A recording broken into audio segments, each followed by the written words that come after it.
हरे कृष्ण हरे कृष्ण हरे कृष्ण। हरे कृष्णा हरे कृष्णा हरे कृष्णा हरे राम हरे राम। हरे कृष्ण हरे कृष्ण हरे कृष्ण। जय जय श्री राधे राधे राधे। जय जय श्री श्री राधे जय श्री राम। राधे।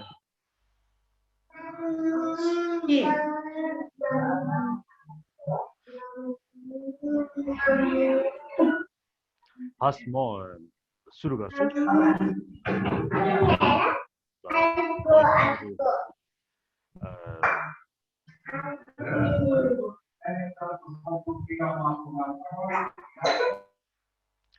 मैले सबैलाई म्युट गरेँ। म एउटा सानो स्तुति गर्छु, त्यसपछि हामी सुरु गरौँ। मैले यसलाई सेटिङ मिलाइदिएको छु। अब कोही पनि पार्टिसिपेन्ट्सहरू आउनुभयो भने मैले एलाउ गरिदिनु पर्दैन, अटोमेटिक हुन्छ। म एउटा सानो स्तुति गर्छु। हाम्रो हृदयमा भगवान श्रीहरि विराजमान हुनुहुन्छ, उहाँलाई सम्झेर स्तुति मनन गरिदिनु अनुरोध गर्दछु। ओम अज्ञानतिमिरान्धस्य ज्ञानञ्जया श्लाघया चक्षुरुन्मिलितं येन तस्मै श्रीगुरुवे नमः। श्री चैतन्य मनोभीष्टं स्थापितं येन भूतले स्वयं रूपकदा मह्यं ददाति स्वपदान्तिकम्। वन्देऽहं श्रीगुरुं श्रीयुतपदकमलं श्रीगुरुं वैष्णवांश्च श्रीरूपं साग्रजातं शकटरघुनाथान्वितं तं सजीवं साद्वैतं सावधूतं परिजनसहितं कृष्णचैतन्यदेवं श्री राधा कृष्ण पादान सहगणिता विशाखान्वितांश्च। नमो विष्णुपादाय कृष्णपृष्ठाय भूतले श्रीमते भक्तिवेदांत स्वामिनिति नामिने। नमस्ते सरस्वती देव गौरवाणी प्रचारिणे निर्विशेष शून्यवादी पाश्चात्य देशतारिणे। नमो महावदन्याय कृष्ण प्रेम प्रदायते कृष्णाय कृष्ण चैतन्य नामने गौरवाणी नमः। नमो ब्रह्मण्य देवाय गो ब्राह्मण हिताय च जगत हिताय कृष्णाय गोविंदाय नमो नमः। हे कृष्ण करुणा सिंधु दीनबंधु जगतपति गोपेश गोपिका कांत राधा कांत नमोस्तुते। तप्त कांचन गौरांगी राधे वृंदावनेश्वरी वृषभानुसुते प्रणमामि हरिप्रिय। पंचतत्वात्मकं कृष्णं भक्तरूपं स्वरूपकं भक्तवतारं भक्ताख्यं नमामि भक्तशक्तिकम्। दयतां स्वरतो पंगुर्मम मंदमतेर्गति मत्सृष्टपदाम्बुजो राधा मदनमोहनो। वंशाकल्पतरुभ्यश्च कृपासिन्धुभ्यैव च पतितानं पावनेभ्यो वैष्णवेभ्यो नमो नमः। वैष्णवेभ्यो नमो नमः। ओम नमः शिवाय। ओम गणेशाय नमः। हरि शरणम। हरि ओम तत्सत। हामी भगवत गीताको यो क्लास भनौँ अथवा सत्सङ्ग भनौँ यसमा थियौँ र हिजो हामीले एउटा भगवत गीताको ज्ञान प्राप्त गर्नको लागि, भगवान श्रीहरिको बारेमा बुझ्नको लागि, वैदिक सनातन हिन्दू धर्मीय परम्परालाई बुझ्नको लागि हामीमा हुनुपर्ने आवश्यक गुणको बारेमा मैले यहाँहरूलाई अवगत गराएको थिएँ। हेर्नुहोस्, मैले हिजो यहाँहरूलाई यो पनि भने कि भगवत गीता बुद्धिले होइन, हृदयले अर्थात् हाम्रो अन्तःकरणले बुझ्ने यो ग्रन्थ हो। यसलाई मैले यसरी बुझाउन चाहे, हृदयले बुझ्नु भनेको भगवत गीतामा भनिएका नीति निर्देशन उपदेशहरूलाई आफूमा ग्रहण गर्नु, आफूलाई त्यस उपयोगी बनाउनुलाई हृदयले अध्ययन गरिने भनेर भनिन्छ। भने बुद्धिले अध्ययन गर्नु भनेको जुन हामी गरिआएका छौँ, परीक्षा दिनको लागि आवश्यक मात्रामा जुन पढ्छौँ नि हामी ग्रन्थहरू, त्यो भनेको बुद्धिले पढ्ने। जसरी हामीले फिजिक्स पढ्यौँ, केमिस्ट्रीका किताबहरू पढ्यौँ, त्यो हामीले यसरी पढ्यौँ कि एउटा परीक्षा दिन सकियोस् बस। तर भगवत गीतामा लेखिएको हुन्छ आफ्नो इन्द्रियमाथि नियन्त्रण गर। अब यसलाई शब्दमा राख्नु भयो, हृदयले पढ्नु भनेको के हो भने आफ्नो इन्द्रियमाथि नियन्त्रण गर भन्नुको अर्थ वास्तवमै आफ्नो इन्द्रियमाथि नै नियन्त्रण गर्ने अभ्यासको थालनी गर्नु हो।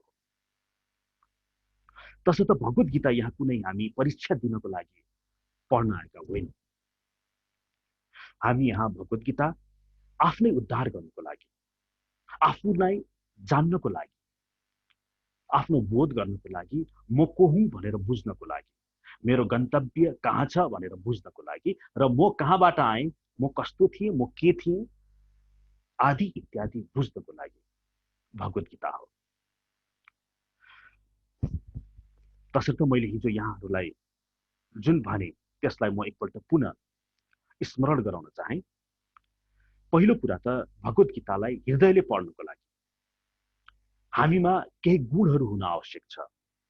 तरोरिव सहिष्णुना अमानिन मानदेन कीर्तनीय सदाहरि भनेर भगवान श्री चैतन्य महाप्रभुले भन्नुभयो। अर्थात् भगवत गीता अध्ययनको लागि हामीमाथि पहिलो आवश्यकता गुण हो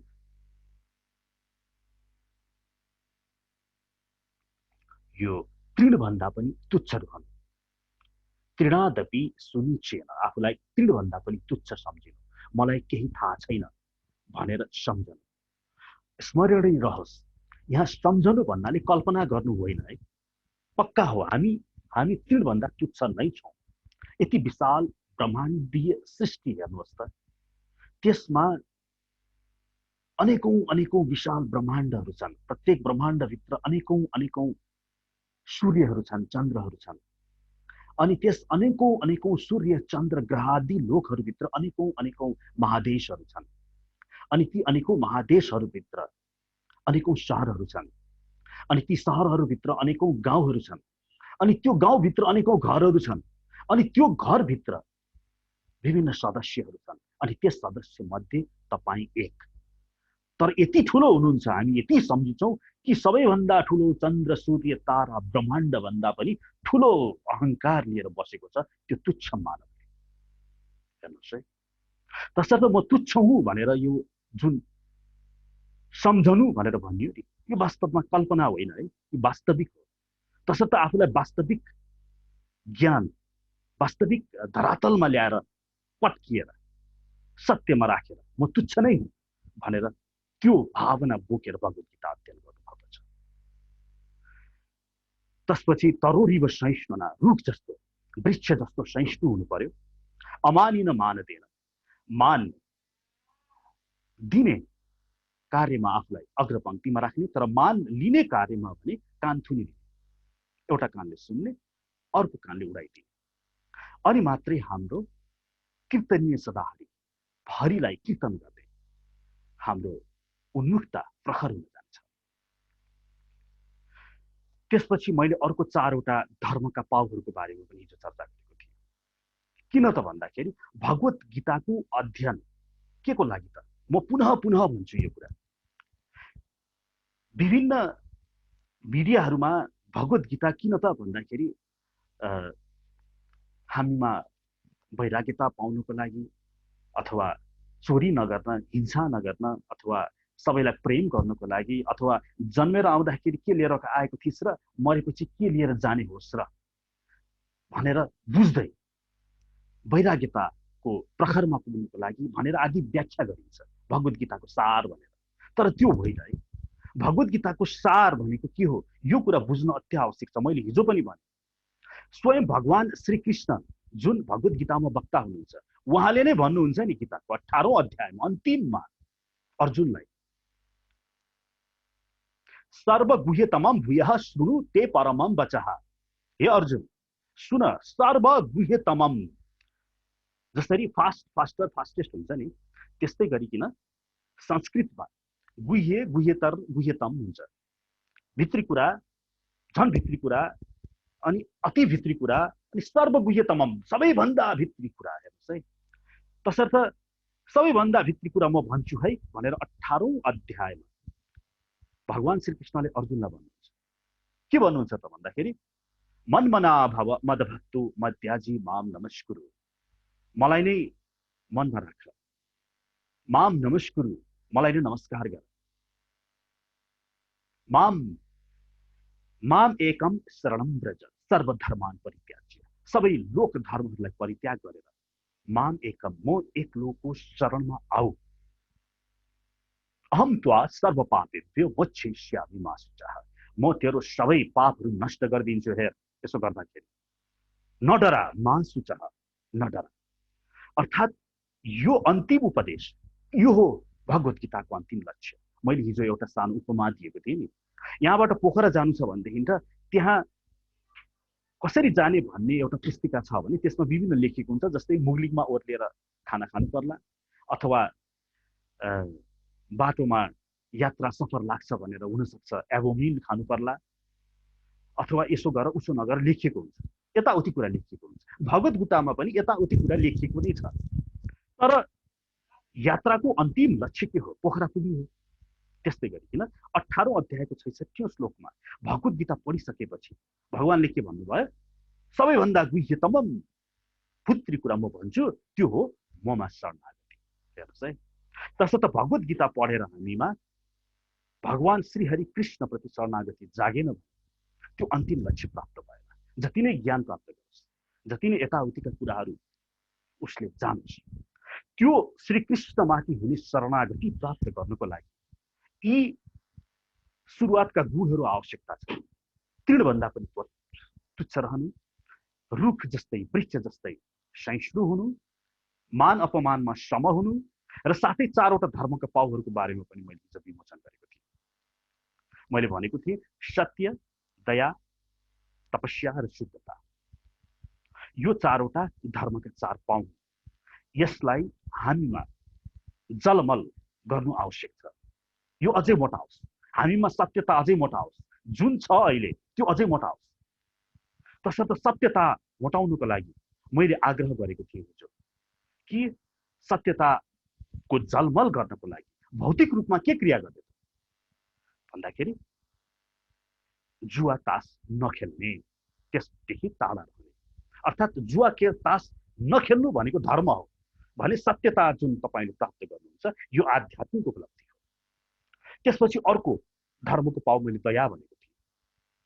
दया प्राप्त गर्नको लागि धर्म चाहिँ नि के मांसाहारदेखि टाढा रहने। यसले गर्दाखेरि हामीमा के आध्यात्मिकता प्राप्त हुन्छ? दया प्राप्त हुन्छ। त्यस्तै गरिकन मैले शुद्धता भनेको थिएँ। यो शुद्धता भनेको आध्यात्मिक उपलब्धि हो। यो प्राप्त गर्नको लागि,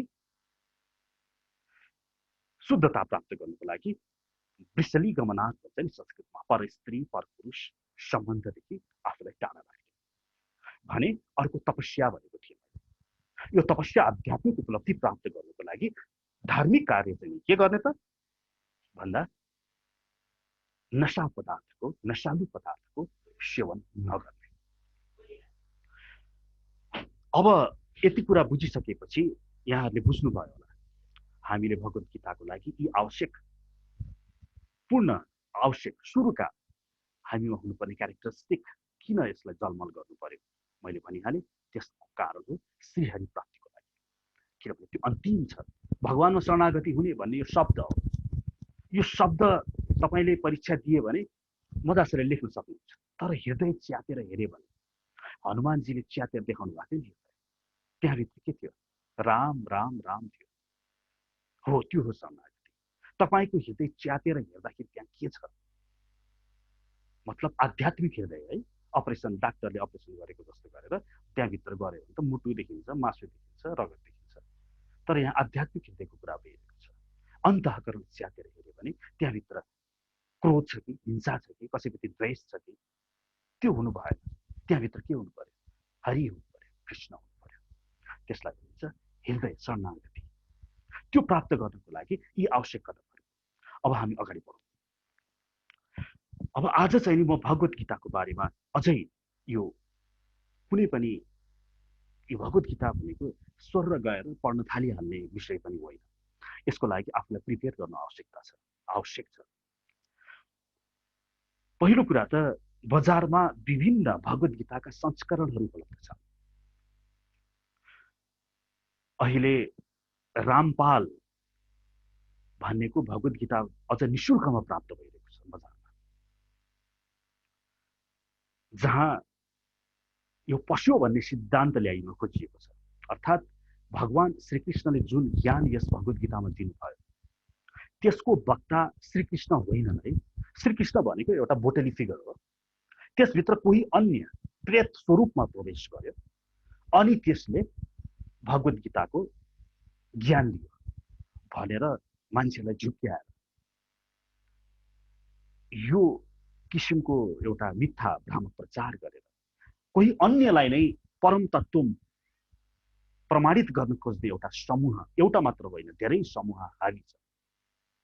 उनीहरूले सदैव एउटै श्लोकलाई धेरै जस्तो देखाउने गर्दछ। गीता 18औं अध्यायको 62औं श्लोक, जहाँ भगवान श्रीकृष्णले के भन्नुहुन्छ भने तमेवम शरणम गच्छ सर्वभावेन भारत, त्यहाँ भन्नुहुन्छ अर्जुनलाई। त्यो भनेको के? तम एव शरणम गच्छ, उसको शरणमा जाऊ है हे अर्जुन भनेर भन्नुभएको छ। अनि यिनीहरूले के भन्छन् भने हेर त्यहाँ वक्ताले, गीताको वक्ताले उसको शरणमा जाऊ भनेको रहेको छ, हेर हेर त्यो अर्को भनेको को हो त भन्दाखेरि त्यो भनेको फलानाले कबीर हो, कसैले यो हो, कसैले त्यो हो भनेर भन्नुहुन्छ। तर त्यसै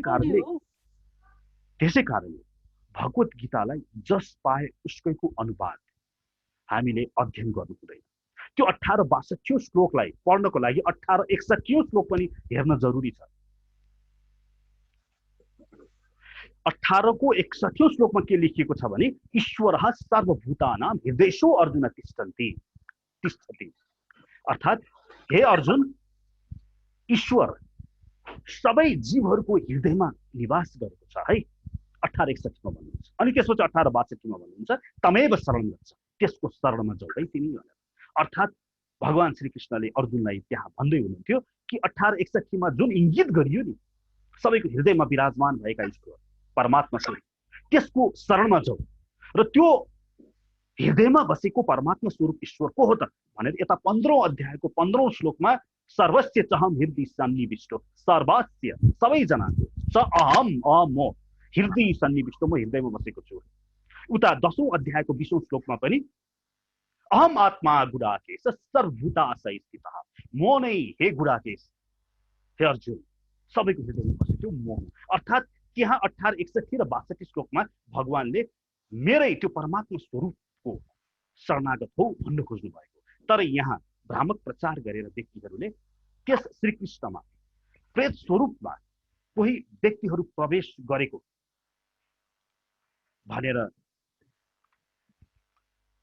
जुन भन्न खोज्छन् त्यसदेखि यहाँहरू सतर्क रहनु आवश्यक छ। फेरि अर्को कुरा, वेदव्यास जसले सञ्जयलाई यस्तो आँखा दिनुभयो कि उसले टाढै बसेर कुरुक्षेत्रको लडाईँ हेर्न सक्दथ्यो। हेर्नुहोस् है, भने उनले अन्य व्यक्तिलाई यस्तो आँखा दिन सक्ने उनमा सामर्थ्यता थियो कि उनले टाढै बसेर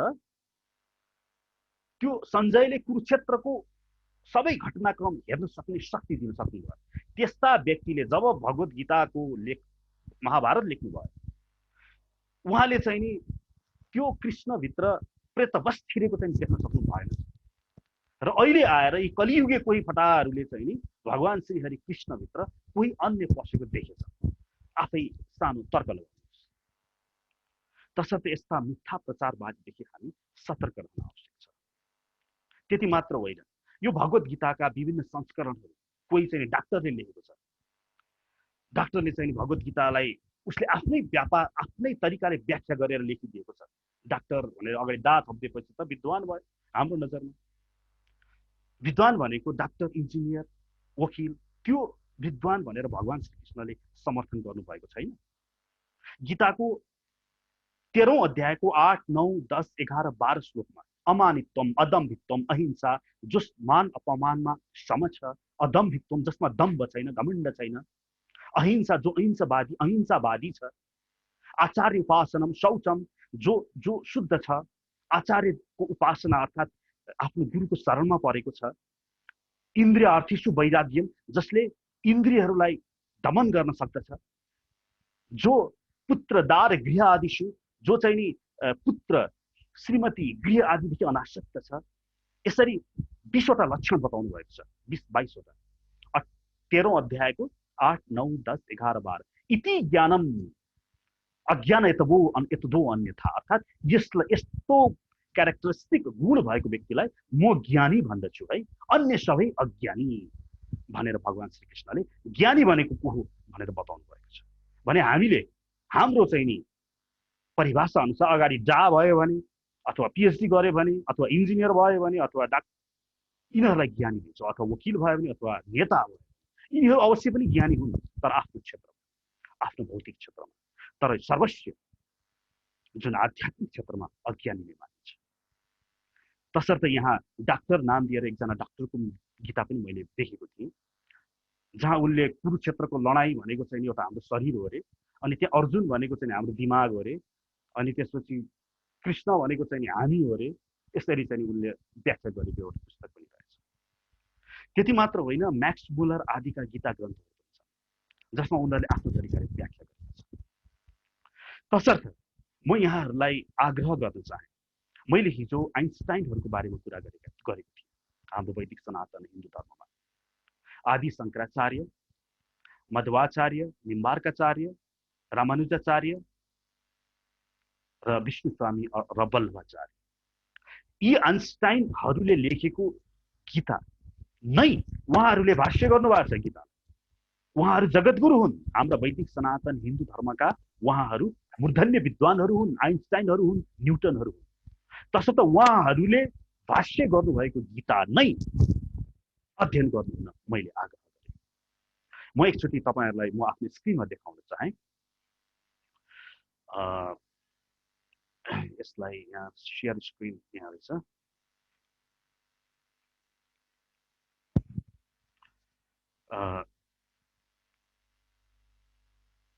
मेरो सेयर स्क्रिन देखिएको छ?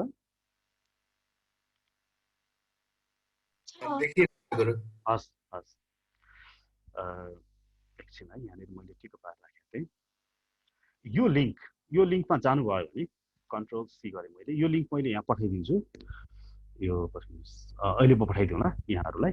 यो हाम्रो जुमबाट पछि कपी गरेर राख्नु होला। हेर्नुहोस् त, यो वेबसाइटले चाहिँ नि, यो वेबसाइट जुन छ भगवद्गीता.org, गीता यो भर्स यहाँनिर गीताका अध्यायहरू छन् र यसमा यो चारवटै जगतगुरुहरूले कसरी व्याख्या गरेको प्रत्येक श्लोकलाई, त्यसको व्याख्या यो वेबसाइटमा छ। हुन त तपाईँले गएर बजारमा गएर मलाई शङ्कराचार्यको शङ्करा भाष्यको गीता दिनुहोस् भन्न सक्नुहुन्छ। तपाईँले बजारमा गएर मलाई माध्वाचार्यको माध्वा भाष्य अथवा रामानुजाचार्यको रामानुज भाष्य, रामानुजले गर्नुभएको, रामानुजाचार्यले गर्नुभएको भाष्यको गीता दिनुहोस् भनेर माग्न सक्नुहुन्छ। तर यो एउटा वेबसाइट चाहिँ कसले बनाएको, राम्रो बनाएका हुन्छ। जस्तो भनौँ, यहाँ दोस्रो अध्यायमा जाउँ। दोस्रो अध्यायका यी श्लोकहरू भनौँ, भर्सेसहरू, कुनै एउटा भर्स भनौँ 22औं श्लोकमा गएँ मैले। यहाँनिर चाहिँ यो श्लोक लेखेको छ, वासांसि जीर्णानि यथा विहाय नवानि गृह्णाति नरोपराणि। यसलाई म अलिकति ठुलो बनाउँछु, देखियो होला। वासांसि जीर्णानि यथा विहाय नवानि गृह्णाति नरोपराणि तथा शरीराणि विहाय जीर्णानि अन्यानि संयाति नवानि देहि भनेर यसको चाहिँ नि यहाँनिर ट्रान्सलेसन छ, यसको अर्थ छ यहाँ। यो चाहिँ मूल ट्रान्सलेसन यहाँ दिएको छ भने यहाँनिर तल हेर्नुहोस् त, यो भनेको रुद्र सम्प्रदाय अर्थात् विष्णु स्वामी।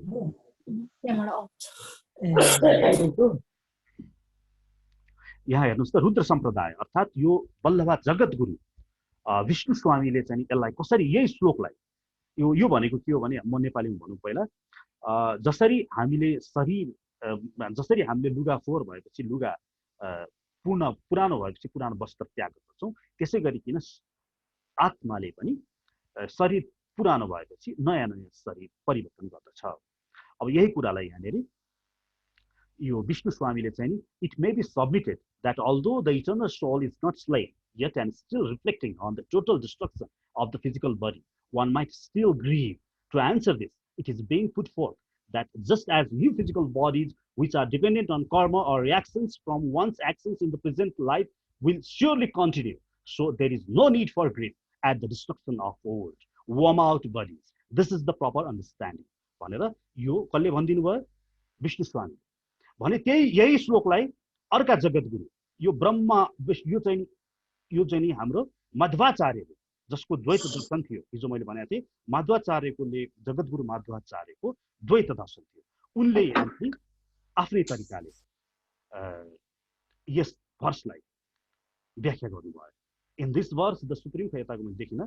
त्यस्तै गरिकन यहाँनिर यो श्री वैष्णव अर्थात् रामानुजाचार्यले कसरी कमेन्ट्री गर्नुभयो त भन्दाखेरि, we learn from the Vedic scriptures that those who lose their physical bodies fighting for righteousness, receive superior physical bodies in heavenly spheres of this blessedness. Such a transition can be compared to discarding all, अर्थात् यसरी उनले गर्नुभएको छ. So यो चाहिँ नि कुनै पनि कसरी यो चारवटै भ्यालिड छ है. यो चारवटै तपाईले कसैको पनि लिन सक्नुहुन्छ, किनभने उहाँहरू हाम्रो वैदिक सनातन हिन्दू धर्मका जगतगुरुहरू. तसर्थ यो तपाईहरूले गीता पढ्दाखेरि कि त विष्णु स्वामीको, कि त मध्वाचार्यको, कि त रामानुजाचार्यको, कि त निम्बार्काचार्यको, निम्बादित्य भगवानको, अर्थात् कि त शङ्कराचार्यको, यी भर्सहरू मात्रै अध्ययन गर्नु हुन मैले आग्रह गरेँ. हामी चाहिँ नि मध्वाचार्यको दर्शन फलो गर्नेछौँ. मध्वाचार्यको द्वैत दर्शन हो र मध्वाचार्यको गुरु शिष्य परम्परामा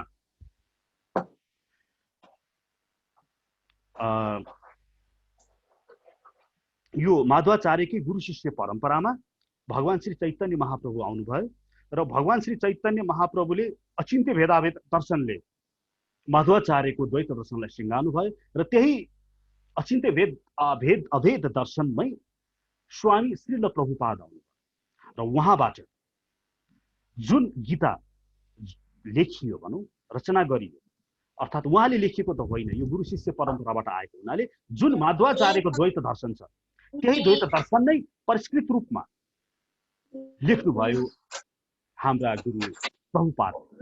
तसर्थ प्रभुपादले नाम नै दिनुभयो. के नाम दिनुभयो? उहाँले भागवत गीता यथारूप भनेर नाम दिनुभयो. किन यथारूप भनेर थप दिनुभयो? फेरि यी विभिन्न व्यक्तिहरूले विभिन्न किसिमको नाम दिएको हुनाले आफ्नो आफ्नो तरिकाले गीताको भाष्य यहाँहरूको अगाडि ल्याइदिएका हुनाले हाम्रा प्रभुपाद गुरुदेवले यही माधवाचार्यलाई भर्सनलाई नै उहाँले यथारूप भनेर तस्किदिनु भएको छ.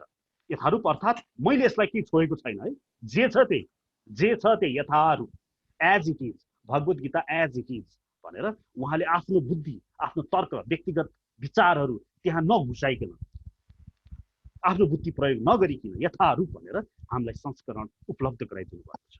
तसर्थ म यहाँहरूलाई आग्रह गर्न चाहन्छु, यही भगवत गीता यथारूप नै यहाँहरूले हामी पछ्याउँछौँ यो हाम्रो सेसनमा.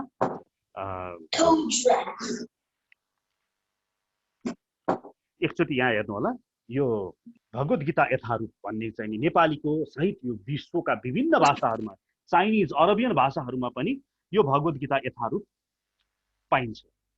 यो नेपालीको संस्करण मसँग छ, नेपालीको हो यो. यसलाई हामी फलो गर्नेछौँ र यो भगवत गीता यथारूप यो मध्वाचार्यको द्वैत दर्शनमा आधारित भगवान श्री चैतन्य महाप्रभुको अचिन्त्य भेदाभेद दर्शनलाई सङ्गालेर प्रभुपादबाट लिखित भएको छ. अब यसमा म अर्को एउटा सिन पनि देखाउँदा एकचोटि फेरि म स्क्रिन सेयर गर्छु. एउटा कुरा, यो भगवत गीता यथारूप यहाँले बजारमा पाउन सक्नुहुन्छ.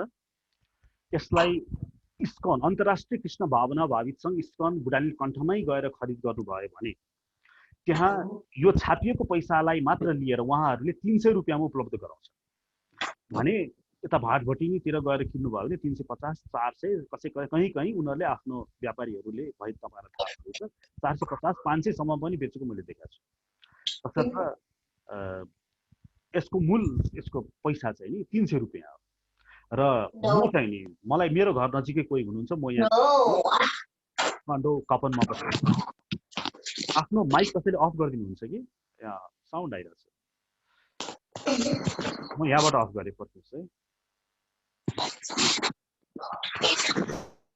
र यहाँहरूलाई यो भगवत गीता मलाई पाएको पर्छ भने, अहिले हुन त लकडाउनको समय छ, आउन सक्नुहुन्न होला, तैपनि यहाँहरूलाई चाहिएको खण्डमा मेरो घर यहाँ कपनमा मलाई फोन गर्नु होला. म फोन नम्बर पनि दिन्छु यहाँहरूलाई. मलाई भेटाउनुहोस्. यो कपनमा, यो गोपीकृष्ण हलबाट यसो छिरेर भित्र आउनुपर्छ, 2 किलोमिटर भित्र छ. र म यहाँहरूलाई निःशुल्क भनौँ अथवा प्रेजेन्ट गर्छु भनौँ, पैसा त पर्छ, तैपनि म यहाँहरूलाई मेरो आफ्नै तर्फबाट प्रेजेन्ट गर्नेछु. लिन आउन सक्नुहुन्छ कोही पनि यहाँहरू. म एकचोटि स्क्रिन सेयर गर्न चाहेँ. म यो गुरु शिष्य परम्परा बारेमा केही भन्न चाहन्छु.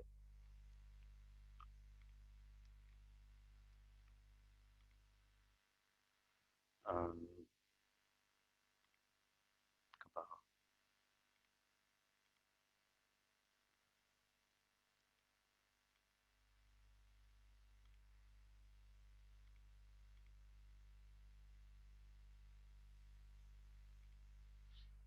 यो सेयरमा क्लिक गऱ्यो भने केही भइरहेको छैन किन होला? ए यहाँ रहेछ।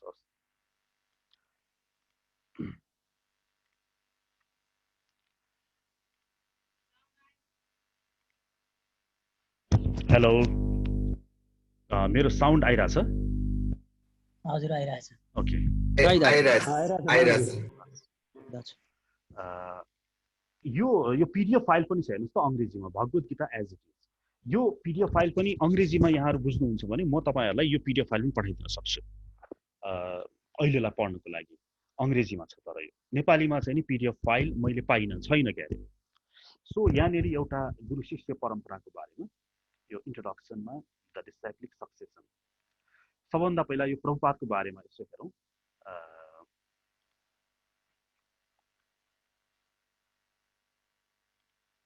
उहाँ हुनुहुन्छ भक्ति सिद्धान्त प्रभुपाद, यो जुन फोटो देखिरहनु भएको छ।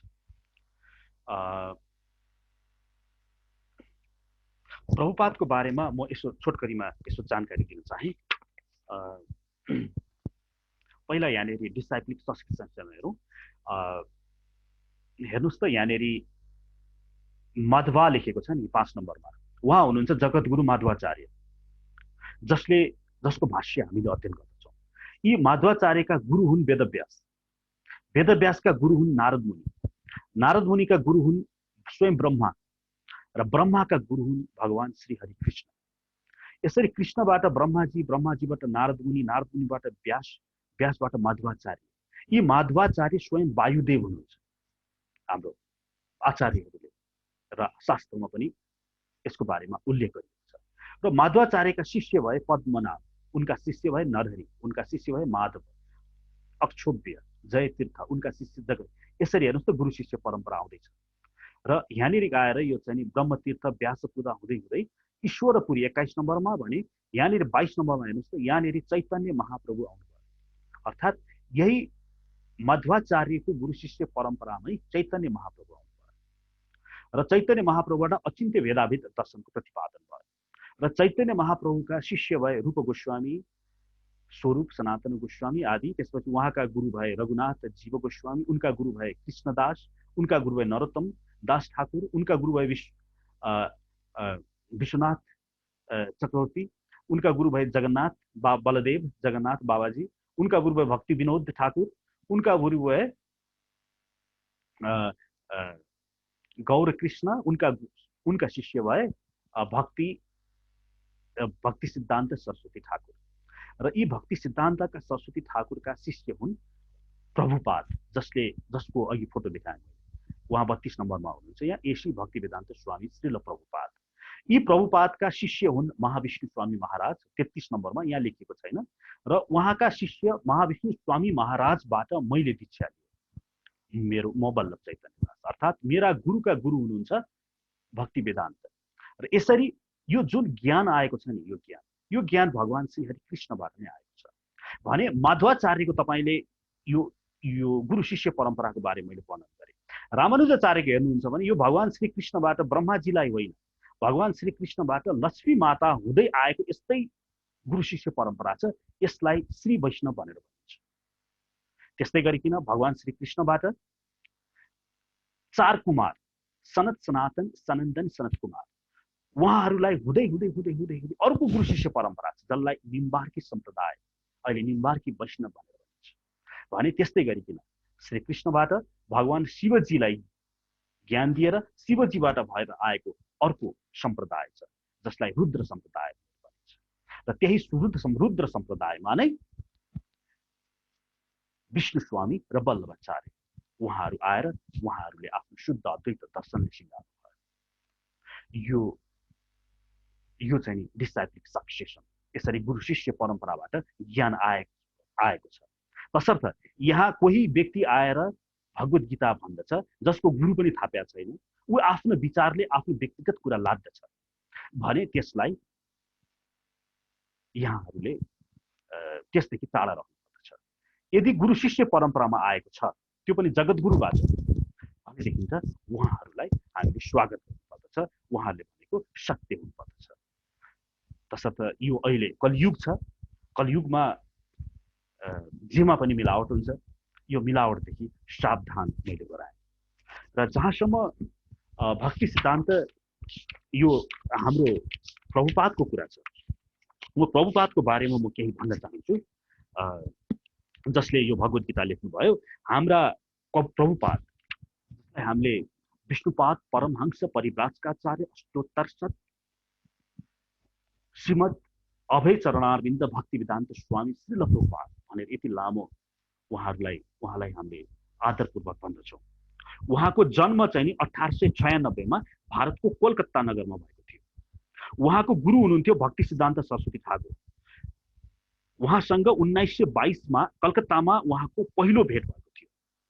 श्रील भक्ति सिद्धान्त सरस्वती त्यस समयका सुप्रसिद्ध धर्म तत्त्ववेत्ता, अनुपम प्रचारक, विद्वान र भक्त आचार्य हुनुहुन्थ्यो। उहाँले 64 वटा गौडीय मठहरूको स्थापना गर्नुभएको थियो। यहाँ गौडीय भन्नाले के बुझिन्छ भने चैतन्य महाप्रभु गौड प्रदेशमा जन्म लिइसकेपछि यही सम्प्रदाय जहाँ चैतन्य महाप्रभुबाट सुरु भयो त्यसपछिकाहरूलाई गौडीय सम्प्रदाय भनेर भन्न थाल्यो। यो गौडीय वैष्णव पनि भनिन्छ। गौडीय वैष्णव भन्ने बित्तिकै मैले जुन यो तिलक लगाएको छु नि, यस्तो तिलक लगाउँदछ। नाकमा यो तुलसीको पातको चिन्ह र माथि लामो ठाडो, यो भनेको भगवान श्रीहरिको दुईटा पाउ हो। यसरी भगवानको पाउलाई सदैव आफ्नो माथामा लिएर हिँड्ने यो सम्प्रदाय भनौँ, यसलाई चाहिँ गौडीय सम्प्रदाय भनिन्छ। र यसलाई गौडीय मठ, भारतमा गौडीय मठ वृन्दावनमा अति लोकप्रिय छ। उहाँले यो भक्ति सिद्धान्त सरस्वती ठाकुरले यी सुशिक्षित नवयुवक भक्ति वेदान्त स्वामी प्रभुपादलाई निकै नै मन पराउनु भयो। साथै वैदिक ज्ञानको प्रचारका लागि जीवन उत्सर्ग गर्ने प्रेरणा पनि दिनुभयो। यसरी श्री भक्ति वेदान्त स्वामी प्रभुपाद श्रील भक्ति सिद्धान्त सरस्वतीका विद्यार्थी बन्नुभयो। यसको 11 वर्षपछि अर्थात् 1933 ईस्वी संवतमा प्रयाग इलाहाबादमा प्रभुपादले विधिवत रूपमा दीक्षा ग्रहण गरे भक्ति सिद्धान्त सरस्वती ठाकुरबाट। जसरी मैले पनि दीक्षा ग्रहण गरे। हामी सबै हिन्दूहरूले एक न एक गुरु थाप्नु नै पर्दछ र गुरुबाट दीक्षा ग्रहण गर्नु नै पर्दछ। यो हाम्रो वैदिक सनातन हिन्दू धर्मीय परिपाटी हो, जुन अहिले मानिसहरूले अभ्यासमा ल्याएका त छैनन्, तर यो गर्नु पर्दछ। श्रील भक्ति सिद्धान्त सरस्वतीले पहिलो भेट 1982 मा नै श्रील प्रभुपादलाई अङ्ग्रेजी भाषाका माध्यमबाट वैदिक ज्ञानको प्रचार गर्न भनेर अनुरोध गर्नुभएको थियो। श्रील प्रभुपादको अङ्ग्रेजी अति नै राम्रो थियो।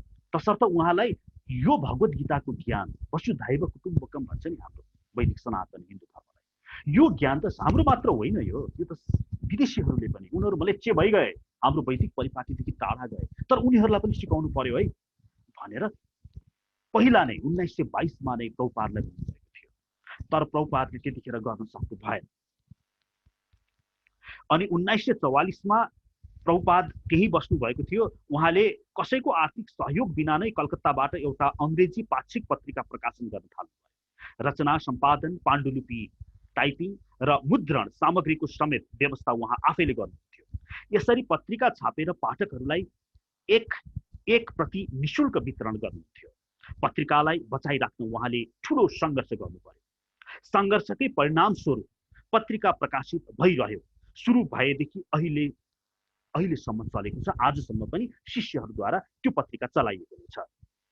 र पछि उहाँको भक्तिको कदर गर्दै वैष्णव समाजले सन् 1947 ईस्वी संवतमा उहाँलाई भक्ति वेदान्त, वेदको ज्ञाता भक्ति वेदान्त भन्ने उपाधिले उहाँलाई विभूषित र सम्मानित गर्यो। त्यसैले हामीले उहाँलाई भक्ति वेदान्त भन्दछौँ, स्वामी प्रभुपाद भनेर भन्दछौँ।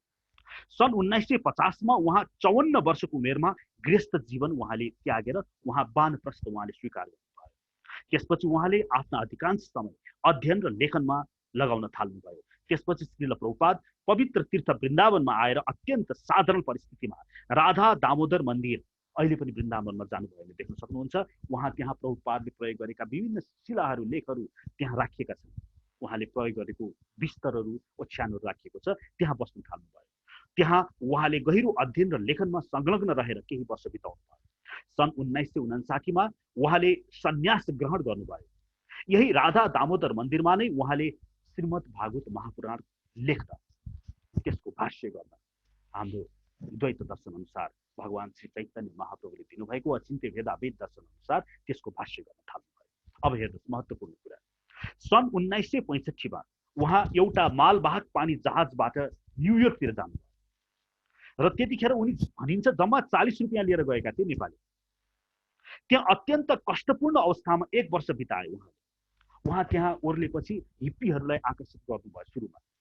अब यसैलाई भए पनि भगवान श्रीकृष्णको ज्ञान दियो। उहाँ त भगवत गीताको प्रचार गर्न जानुभएको थियो, अमेरिका जानुभएको थियो।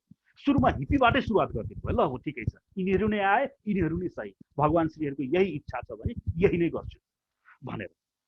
तर अमेरिकामा यसरी प्रचार गर्न पाइन्न थियो, त्यहाँ कुनै संस्था गठन गर्नु नै पर्दथ्यो। तसर्थ सन् 1966 ईस्वी सम्बतमा उहाँले अमेरिकामा international society of Krishna consciousness अर्थात् ISKCOM को उहाँले यहाँ गठन गर्नुभयो। अमेरिकी विधि अनुसार इन्टरनेसनल अन्तर्राष्ट्रिय संस्था यसको गठन गर्नुभयो। 14 नोभेम्बर 1977 मा कृष्ण बलराम मन्दिर वृन्दावनमा उहाँको देहावसान हुनुभन्दा अघि नै उहाँको कुशल मार्ग निर्देशनमा विश्वभरिमा खुलेका 100 भन्दा बढी मन्दिरहरू, आश्रमहरू, गुरुकुल विद्यालयहरू र यस्तै संस्थाहरू तथा कैयौं कृषि केन्द्रहरूको सङ्गठित स्वरूपद्वारा एउटा इस्कन बृहत विश्व संस्थाको रूपमा अहिले खडा भएको छ र संसारभरि यो इस्कन मन्दिर व्याप्त छ।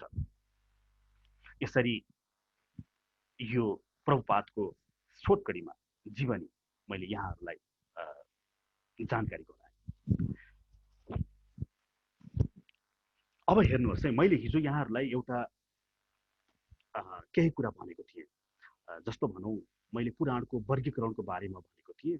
त्यस बारेमा चित्त नबुझेर हिजो मलाई केही फोन आयो कि यसरी शिव पुराण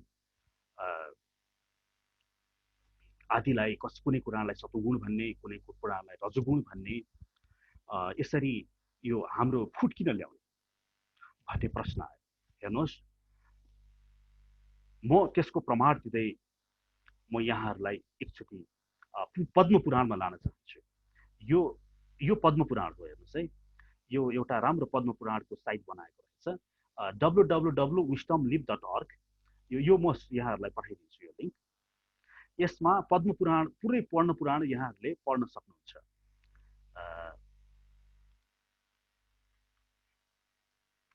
हेर्नुहोस् त, यो पद्म पुराणको यो खण्डहरू हुन्। यसमा सृष्टि खण्ड छ, भूमि खण्ड छ, स्वर्ग खण्ड छ, ब्रह्मा खण्ड छ, पाताल खण्ड छ, उत्तराखण्ड छ र यो क्रियायोगसरा खण्ड। अब यसमा मैले हिजो भनेको थिएँ पद्म पुराणको उत्तराखण्डमा जाउँ, 236औं अध्यायको 236औं अध्यायमा जाउँ। हेर्नुहोस्, यो 236औं अध्यायमा यसको तपाईले पद्म पुराण घरमा छ भने हेर्न सक्नुहुन्छ। 236औं अध्याय यही हो। त्यसलाई खुलिसकेपछि यसमा अंग्रेजीमा छ है, यो चाहिँ, तर केही छैन, यो अंग्रेजीमा भए तापनि यसमा यहाँनिर एकचोटि हेर्नुहोस् त, 13औं देखि 17औं श्लोक यो चाहिँ अंग्रेजीमा छ। यसलाई एकचोटि पढेर म सुनाउँछु। यहाँनिर भगवान शिवजीले भन्नुहुन्छ, ओ गिरिजा, गिरिजा भन्छ पार्वती मातालाई। यसलाई म मेरो घरमा भएको यो पद्म पुराणमा चाहिँ के लेखेको छ भने, वैष्णवम नारदं च भागवतम शुभम गरुडं च तथा पद्मम इति सात्विकानि पुराणानि। अब यहाँ हेर्नुहोस् है, no from me the vicious doctrines. I shall also narrate the names of the vicious Puranas in succession. अनि यहाँ के भनेको छ भने, ब्रह्मा, पद्म, वैष्णव, शैव, यो चाहिँ पुराणको बारेमा यहाँ भन्नुभयो। यो तलको हेर्नुहोस्, यो लाइन छ नि, नो फ्रम द्याट, मबाट बुझ हे पार्वती, मत्स्य, Kaurma, Linga, Shaiva, so also Skanda and Agni are तामस। अर्थात् यसलाई चाहिँ के भनेको छ, मत्स्य कुर्म तथा लिङ्गम शैवम स्कन्दम तथैव च इति इति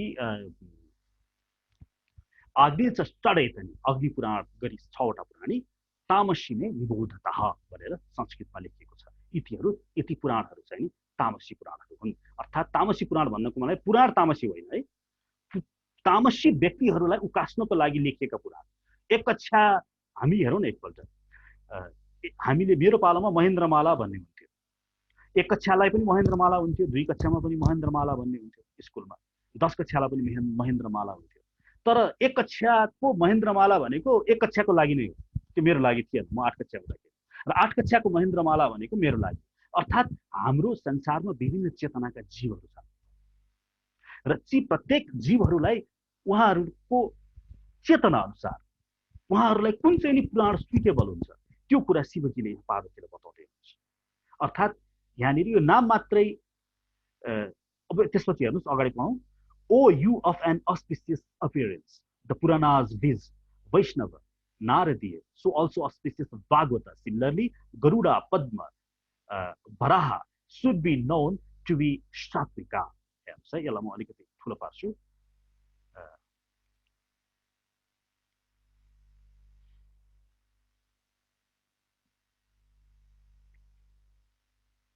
अनि त्यसपछि के भन्नुहुन्छ यहाँ हेर्नुहोस् त, यहाँदेखि नो फ्रम द्याट मत्स्य कुर्म लिङ्ग Shaiva so also Skanda and आग्नेय आर तामसा। यिनीहरू चाहिँ तामसी व्यक्तिहरूको लागि यी पुराणहरू लाभदायक छ, किनभने शास्त्रले के भन्छ, तमसस्तु रजस्तस्मात् सत्वम यत ब्रह्म दर्शन। अर्थात् तमोगुणमा छौ भने रजोमा जाऊ, रजोमा छौ भने सतोमा जाऊ, अनि सतोमा छौ भनेदेखि त्यो गुणातीत भएर अनि श्रीकृष्णको आगोशमा जाऊ। यसरी यो एउटा भर्याङ हो के, भर्याङ।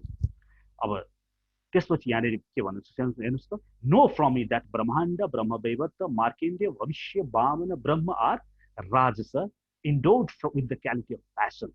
राजस भनेपछि प्यासन, त्यस्तो क्वालिटी भएकोलाई। The Satvika ones are said to give salvation and are always auspicious.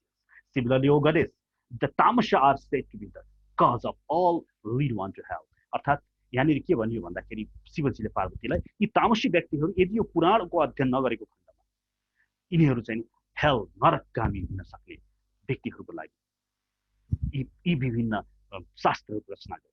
अर्थात् यहाँनिर स्पष्ट छ, वैदिक शास्त्रमा भएका विभिन्न ग्रन्थहरूलाई एकै लेभलमा राखेर नहेरौँ। जस्तो भनौँ हामी नेपालमा स्वस्थानी पढ्दछौँ, यो स्वस्थानी भनेको स्कन्द पुराणबाट आएको। अब स्वस्थानीमा कुनै चिज मिलेर भने स्वस्थानी भन्दा माथिल्लो तमोगुणी पुराण भन्दा माथि राजसी पुराणमा जाउँ। राजसी पुराणमा र तमोगुणी पुराणमा कुरा बाजियो भने हामी राजसी पुराणको कुरोलाई सत्य मान्दछौँ। भने राजसी पुराण भन्दा पनि माथि यी श्रीमद् भागवत महापुराण आदिमा भएको सतोगुणी पुराणमा कुरा बाजियो भने हामी सतोगुणी पुराणको कुरा लिन्छौँ। त्यो भन्दा पनि माथि उपनिषदहरू छन्, उपनिषदका कुरा र पुराण पौराणिक कुराहरू बाजियो भने हामी उपनिषदलाई आधार मान्दछौँ। र उपनिषद भन्दा पनि माथि वेद छ, र वेदमा र उपनिषदमा कुरा बाजियो भने वेदलाई हामीले अन्तिम सत्य मान्दछौँ। तसर्थ यी सबै शास्त्रीय ग्रन्थहरू हामीले गुरुको अनुगत्वमा रहेर अध्ययन गर्नुपर्दछ। गुरुले यो पढ यो अध्ययन गर भन्दछन्। तसर्थ हामी आजदेखिको हरे कृष्ण यो हाम्रो एउटा क्लास चलिरहेछ, विनयजङ राणा दिइराख्नु भएको छ, एक महिना चल्छ होइन हजुर? हजुर यो जोइन गर्नुस् र आफ्नो जिज्ञासा डाउटहरू के छ तपाईले गर्न सक्नुहुन्छ, नो प्रब्लम।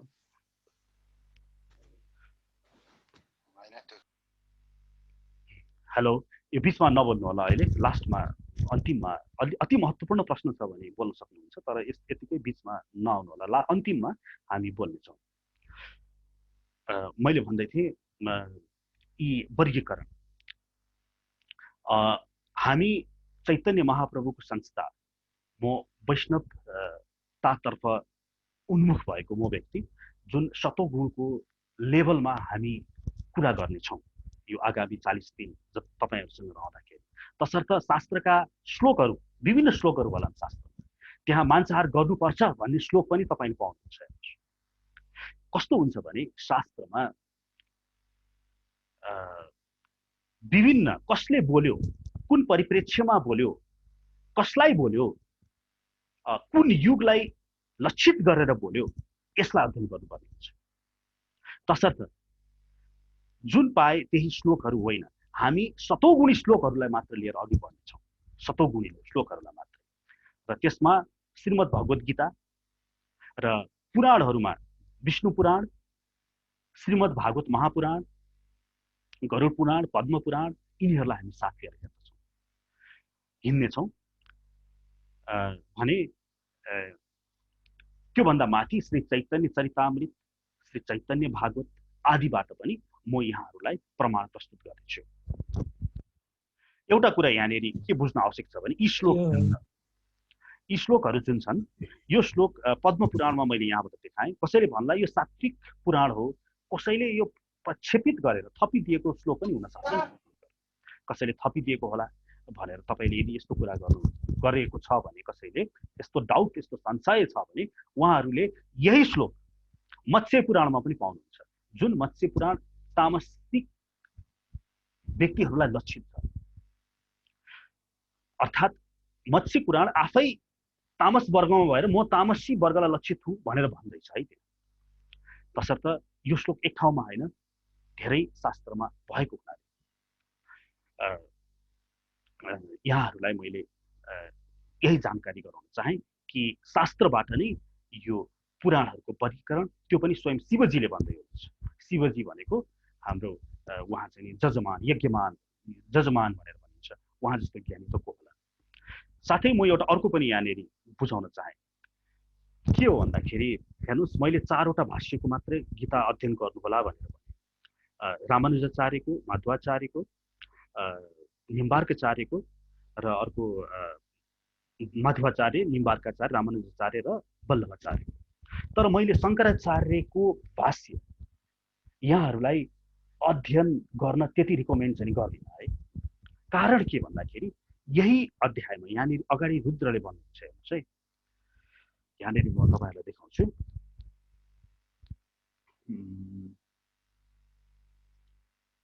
यहाँनिर के भन्नुहुन्छ भने यो 5औं, यहाँ हेर्नुहोस् त भगवान शिवजीले के भन्नुभएको छ। सिमिलरली गौतमा, यो हेर्नुहोस् है, हाम्रो यो दर्शनहरू छन्, षड्दर्शन भनेर भनिन्छ। साङ्ख्य, न्याय, मीमांसा, वैशेषिक, योग र वेदान्त, यी षड्दर्शनहरू छन्। यो षड्दर्शनमा साङ्ख्य दर्शन कपिल मुनिको हो, न्याय दर्शन गौतम मुनिले लेख्नुभयो, मीमांसा दर्शन जेमिनी मुनिले लेख्नुभयो, यो कणाद मुनिले, वैशेषिक मुनि कणाद ऋषिले लेख्नुभयो भने पतञ्जलि ऋषिले योग दर्शन लेख्नुभयो भने वेदव्यासले वेदान्त दर्शन लेख्नुभयो। अब यहाँनिर शिवजीले ती दर्शनहरूमाथि पनि प्रश्न चिन्ह लगाइदिनु भएको छ। यो श्लोक ध्यान दिएर हेर्नुहोस्, यो अति इम्पोर्टेन्ट श्लोक छ।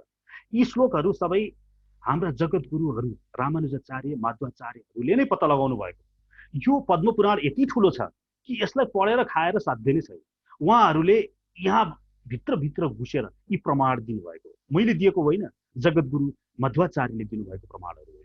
रामानुजाचार्यले पनि यी प्रमाणहरू इङ्गित गर्नुभएको छ र स्वयं भगवान चैतन्य महाप्रभुले पनि यही प्रमाणहरू इङ्गित गर्नुभएको छ पद्मपुराणबाट।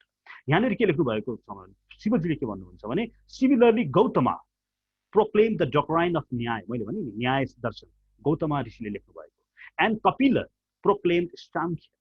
यहाँ हेर्नुहोस् है, एउटा यो कपिलको बारेमा अलिकति भ्रम छ। कपिल मुनि भने दुईटा कपिल मुनि छन् है हाम्रो शास्त्रमा। एउटा कपिल मुनि एकजना कपिल भए अग्निवंशका कपिल, उनले पनि साङ्ख्य दर्शन लेखेका छन् भने अर्का कपिल मुनि भए कर्दम मुनिका पुत्र। यो कर्दम मुनिका पुत्रले दिनुभएको साङ्ख्य दर्शन जुन छ त्यो सही छ है, त्यसको बारेमा भन्नुभएको होइन। यहाँ यो स्पष्ट रहोस्, यो कपिल चाहिँ नि अग्नि महाभारतमा उल्लेख भएको कपिल मुनि जो अग्नि वंशजका थिए, उनले लेखेको साङ्ख्य दर्शनका बारेमा भन्दैछन् शिवजी। एन्ड कपिल प्रोक्लेम साङ्ख्य, अनि त्यसपछि बृहस्पतिले, स्वयं बृहस्पतिले in the same way proclaim the much Charvaka दर्शन। चारवाक दर्शन यहाँले सुन्नुभयो होला। यो चारवाक दर्शन भनेको के हो भने, मरेर लानु के छ र, खाऊ पिउ मोज गर, यो जन्ममा जे गर्नु छ यही जन्ममा गरेर मरेपछि कसले देखाएको छ र भन्ने दर्शन पनि हाम्रो हिन्दू धर्ममा छ है। यहाँलाई अचम्म लाग्छ। त्यो दर्शन कसले लेख्नुभयो त? स्वयं बृहस्पतिले लेखा हो। फेरि त्यो दर्शन बृहस्पति भनेका को? देवताहरूका पण्डित, उहाँले लेख्नु भएको। त्यस्तै गरिकन Vishnu in the form of Buddha, बुद्धको स्वरूपमा विष्णु स्वयं आए।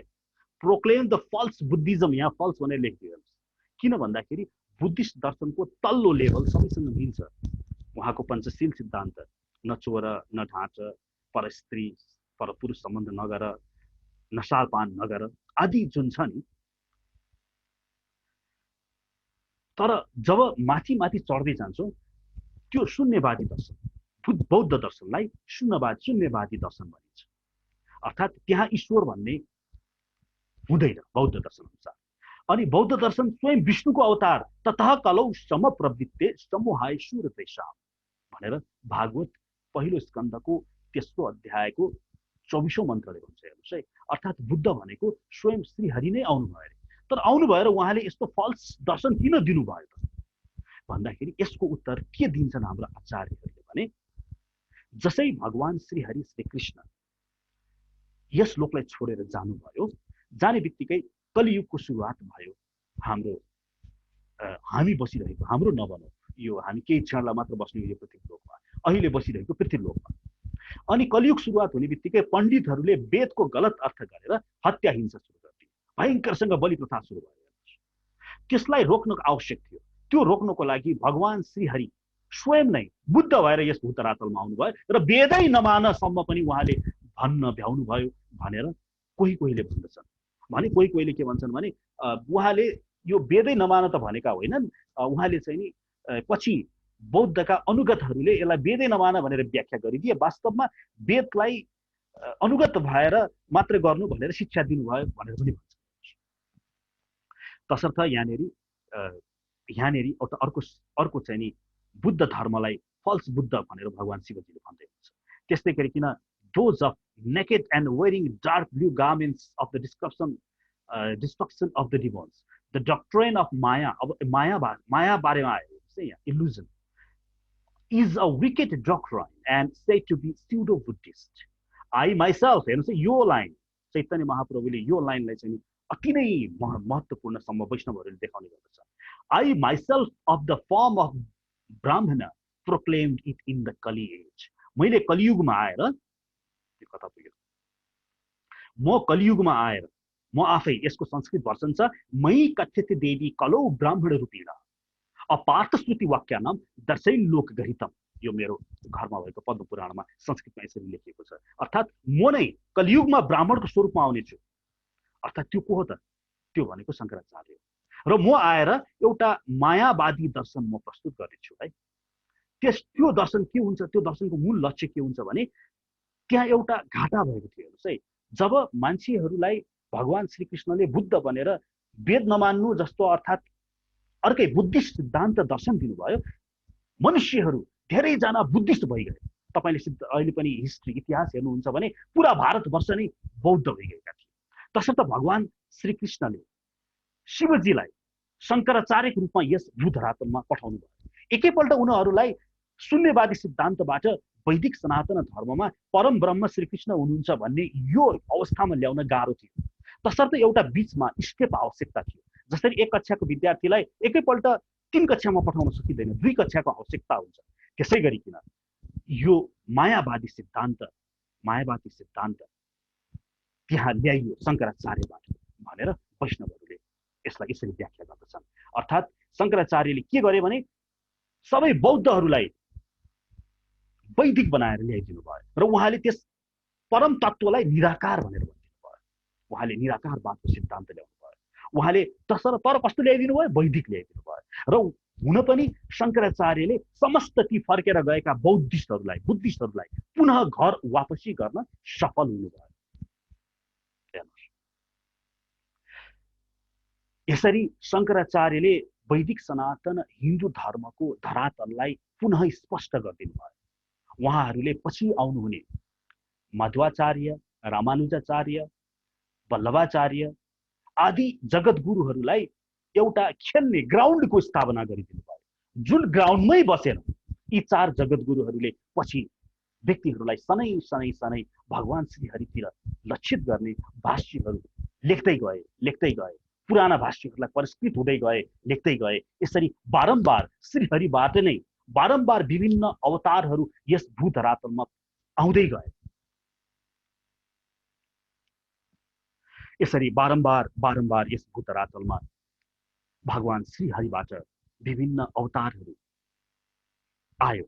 अवतार आही असंख्य याहा हरिहा भनेर भन्छ नि भागवतको पहिलो स्कन्धको तेस्रो अध्यायको 24औं मन्त्रले। अर्थात् हामीले भगवानको कति अवतार छ भनेर कसैले 12 भन्छन्, कसैले 24 भन्छन्, तर शास्त्रले के भन्छ? अवतार आही असंख्य याहा, असंख्य अवतार भए।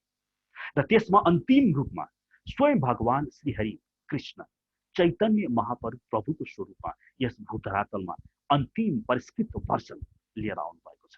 र त्यस भर्सनको अनुयायीलाई गौडिया वैष्णव भनेर भनिन्छ। र त्यही भर्सनको गीता हामी अध्ययन गर्दछौँ। गीता महात्म्य को हिजो पनि हामी गीता महात्म्यमै थियौँ, आज पनि हामी छिर्न खोज्यौँ गीताभित्र। तर अझै पनि गीताको बारेमा मैले यहाँहरूलाई कुन गीता कसरी पढ्ने भनेर जानकारी दिने आज प्रयास गरेँ। हाम्रो समय पूर्ण भएको छ। म अबको सेसन यहाँहरूले केही नबुझ्नु भएको छ भने त्यो यहाँहरूलाई प्रश्नावलीको रूपमा सेसन बनिन चाहन्छु। कृपया आफ्नो प्रश्नहरू गर्न सक्नुहुन्छ। त्यसपछि हामी यो कार्यक्रममा आजको दिनको बिट मार्नेछौँ र भोलि 7 बजे पुनः भेट गर्नेछौँ। भोलिदेखि हामी अध्यायको श्लोक बाई श्लोक प्रत्येक श्लोकलाई लिँदै गीता अध्ययन गर्नेछौँ। प्रत्येक दिन आधा अध्याय भ्याउने प्रयास गर्नेछौँ। त्यो हिसाबले 18 अध्यायलाई भ्याउन 18 गुणा 36 दिन लाग्ला र त्यसैले बढीमा 40 दिनमा हाम्रो यो कार्यक्रम सकाउने प्लान छ। अब के होला हेरौँला, भगवानको इच्छा। प्रश्न उत्तरमा जाउँ। केही प्रश्न छ भने यहाँहरू गर्न सक्नुहुन्छ। हरे कृष्ण, हरि बोल। आफ्नो माइक अन गर्नु होला, माइक अफ हुन्छ र त्यसपछि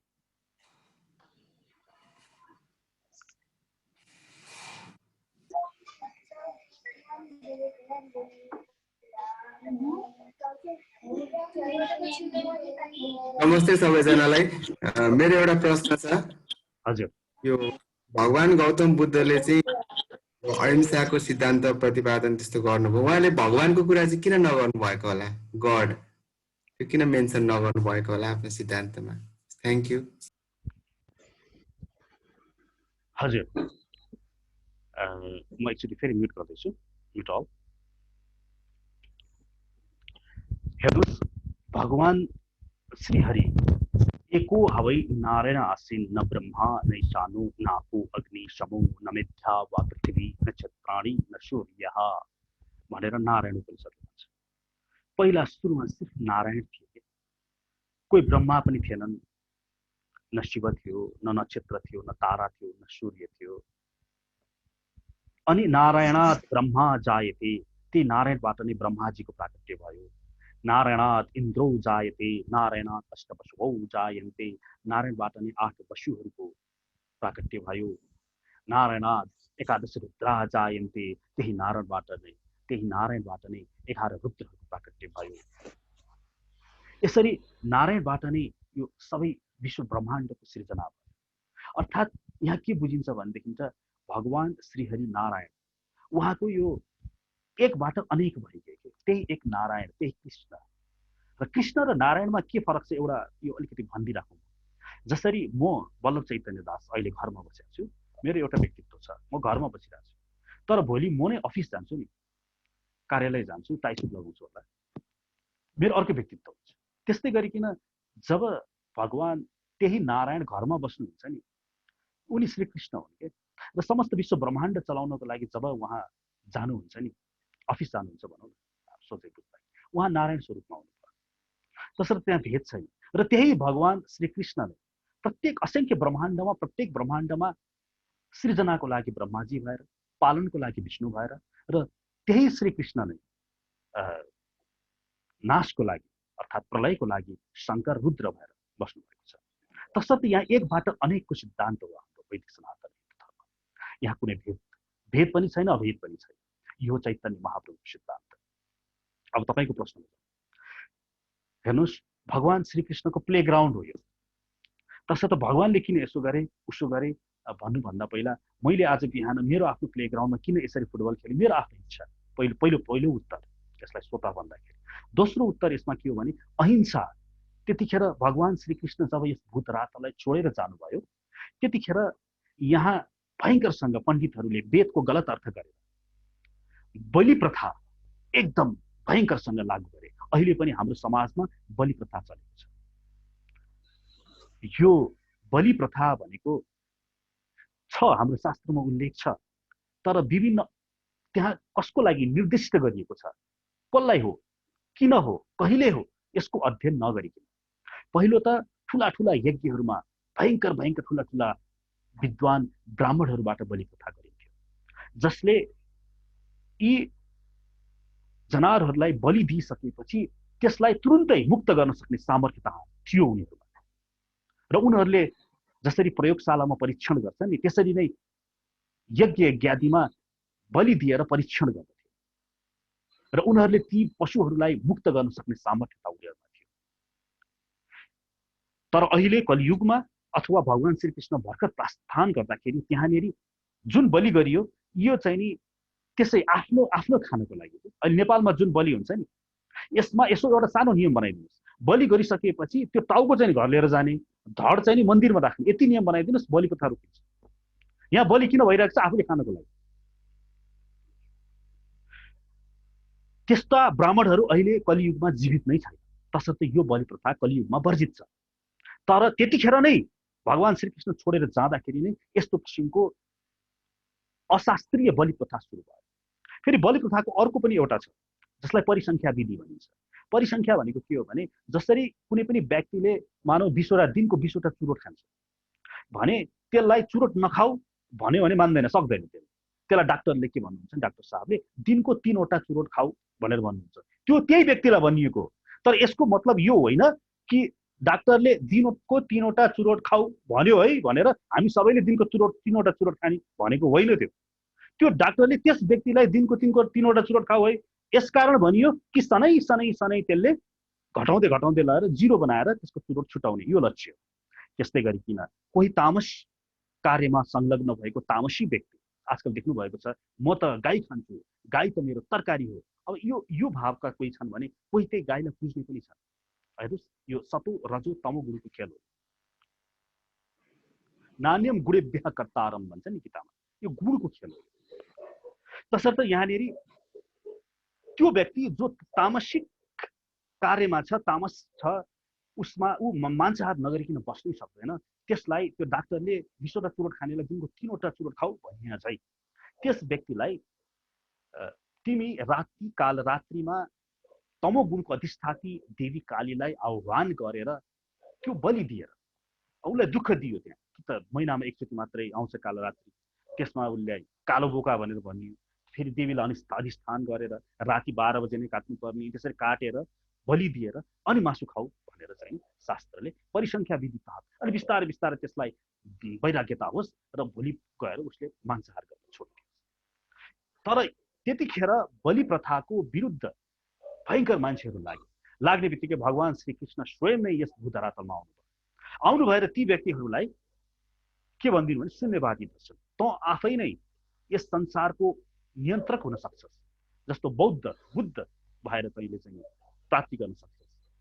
तिमी आफै नै बौद्ध धर्ममा के छ, हामी आफै नै जसरी जैन धर्म छ नि तीर्थाङ्करहरू हुन्छ नि 24 तीर्थाङ्कर, उनीहरू आफै नै एउटा परमवेत्ता, परम ज्ञानी, परम ज्ञाता भएर बुद्धत्व प्राप्त गर्न सक्ने कुनै पनि व्यक्तिमा क्षमता छ भनेर आफै नै प्रत्येक व्यक्ति आफै बुद्धत्व प्राप्त गर्ने कोसिसमा रहन्छ।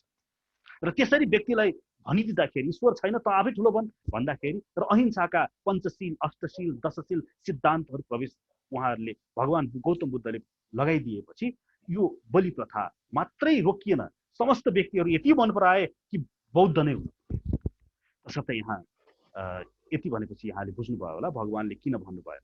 तर भगवानले यसैलाई मिलाउनको लागि शङ्कराचार्यलाई पठाउनु भयो। शङ्कराचार्यले ती व्यक्तिहरूलाई परम तत्त्वलाई निराकार छन् है भनेर अलिकति अगाडि ल्याइदिनु भयो। त्यसपछि फेरि रामानुजाचार्य आउनुभयो। त्यो निराकार तत्त्व भनेको त भगवान श्री हरिको प्रभाव हो है भनेर भनिदियो।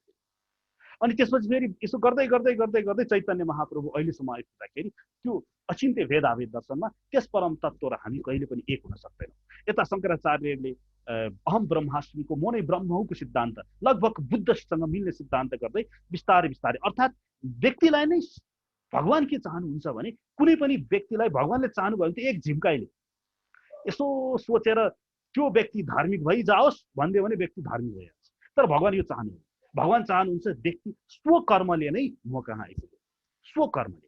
तसर्थ भगवानले आएर दिशा निर्देशित गर्नुहुन्छ। बस त्यो दिशामा चलेर हामी आफै स्वकर्मले ईश्वर नजिक पुग्ने। तसर्थ यो सनै सनै यसरी पद्धति भएर अहिलेसम्मको आयो भनेर यसलाई बुझ्नु आग्रह गरे। हरिबोल। अरू प्रश्न छ? हरे कृष्ण पङ्कजी, हजुर मसँग एउटा क्वेसन थियो हजुरलाई सोध्न मन लाग्यो। हजुर। हरे कृष्ण, म सानो हुँदाखेरि एकजना माताजी हाम्रो घरमा आउनुहुन्थ्यो, हजुरआमाको साथी हुनुहुन्थ्यो। उहाँले चाहिँ के भन्नुभएको थियो भने मुस्लिम धर्म चाहिँ हिन्दूबाट गएको, मतलब एकजना ब्राह्मणले चाहिँ गाई काटेको हुनाले उनलाई चाहिँ केही श्राप, म सानो थिएँ मलाई त्यति राम्रोसँग बुझिनँ, अनि त्यो श्रापले गर्दा चाहिँ त्यो चाहिँ मुस्लिम भयो, अनि त्यो चाहिँ तिनीहरूको वंश चाहिँ मुस्लिम हुँदै गएर अहिले मुस्लिम बनेको भन्नुभएको थियो। त्यसपछि मैले खासै यसको बारेमा सुनिनँ। हजुरलाई केही जानकारी भए मलाई एकदमै सुन्न मन लागेको। हरे कृष्ण। हेर्नुहोस्, अघि मैले भनिहालेँ यो विश्व ब्रह्माण्ड, मैले हिजो पनि यसको उत्तर अलिकति गरेको थिएँ। हेर्नुहोस्, तपाईँ आफ्नो सानो फुच्चेलाई सोध्नुहोस्, एक कक्षाको तपाईँको छोरा होला, 5-6 कक्षामा पढ्ने, बाबु के अमेरिकनहरूको लागि छुट्टै भगवान माथि आकाशमा बसेको, जापानिजहरूको लागि छुट्टै, चाइनिजहरूको लागि छुट्टै, रसियनहरूको लागि छुट्टै होला र? यत्रो विश्व ब्रह्माण्ड छ, यसलाई चलाउने एक नै हुनुपर्छ नि। पहिलो कुरा यो बुझौँ, त्यो भनेको एक हो। र उहाँले, मैले अघि पनि भने, पद्म पुराणहरूमा जसरी पुराणहरूमा वर्गीकृत छ, सतोगुणीहरूको लागि एक वर्गका पुराणहरू मैले शास्त्रबाटै देखाएँ, रजोगुणीहरूको लागि एक वर्गका पुराणहरू छन्, तमोगुणीहरूको लागि एक वर्गका पुराणहरू छन्। त्यसै गरिकन सत्ययुग थियो पहिला। समस्त भूत यो हाम्रो नभनौँ, म हाम्रो बेला बेलामा भन्छु, यो हाम्रो पृथ्वी होइन, योबाट हामी टाढा रहौँ। यो हामी केही दिनलाई हामी यहाँ आएका, यो घर पनि हाम्रो होइन। हामी आत्मीय भागवत धर्ममा लागिसकेपछि यो पृथ्वी लोकलाई आफ्नो नमान्नु, यो छोडेर जाने ठाउँ हो। तसर्थ यो पृथ्वी लोकको कुरा गर्ने हो भने यहाँ सत्ययुग, त्रेतायुग, द्वापर युग, कलियुग, सत्य, त्रेता, द्वापर, कलि यो चलिरहन्छ, यो चक्र। पहिला सत्ययुग 17,28,000 वर्षको सत्ययुग हुन्छ, जसमा समस्त पृथ्वी लोकभरि नै एउटै धर्म थियो पहिला। त्यतिखेर राजा भरतको राज्य थियो, त्यसैले भारतवर्ष भनेर पनि भनियो। त्यसपछि हुँदै गयो भविष्य पुराणमा यसको चर्चा आउँछ। अनि भविष्य पुराणले यो व्यक्तिहरूमा काम, क्रोध, लोभ, मोह, अहङ्कार आदिले गर्दाखेरि मेरो र तेरोको भावनाले गर्दा व्यक्तिहरू गाउँ बने, गाउँबाट सहर बने, सहरबाट राज्य बने, अनि देशहरू टुक्रिन थाले। यो सबै अहङ्कारको भावना। जसरी दाजुभाइ छुट्टिन्छन् नि, त्यही प्रक्रिया लागू हुन्छ। सतो गुणीहरूको एउटा ग्रुपिङ बन्दछ, रजो गुणीहरूको एउटा ग्रुपिङ बन्दछ, र सतो रजो मिश्रितहरूको एउटा ग्रुपिङ बन्दछ। अनि त्यो ग्रुपिङको मिलेर एउटा गाउँ बन्दछ, गाउँ मिलेर सहर बन्दछ, सहर मिलेर राष्ट्र बन्दछ। त्यसरी अहिले कतिवटा राष्ट्रहरू छ, 200 बढी देशहरूको स्थापना भइसक्यो। यो के को लागि त भन्दाखेरि व्यक्तिको यो जड अहङ्कार, म र तेरो, यो भगवान श्रीहरिले बनाएको यो पृथ्वी लोक, त्यो अमेरिका जान पनि भिसा लाग्ने बनाइदिए आजकल। त्यो अमेरिका त कृष्णको हो नि, यहाँ मान्छेले मेरो र तेरो भनेर कहीँ जान कठिनाइ बनाइदिइसक्यो।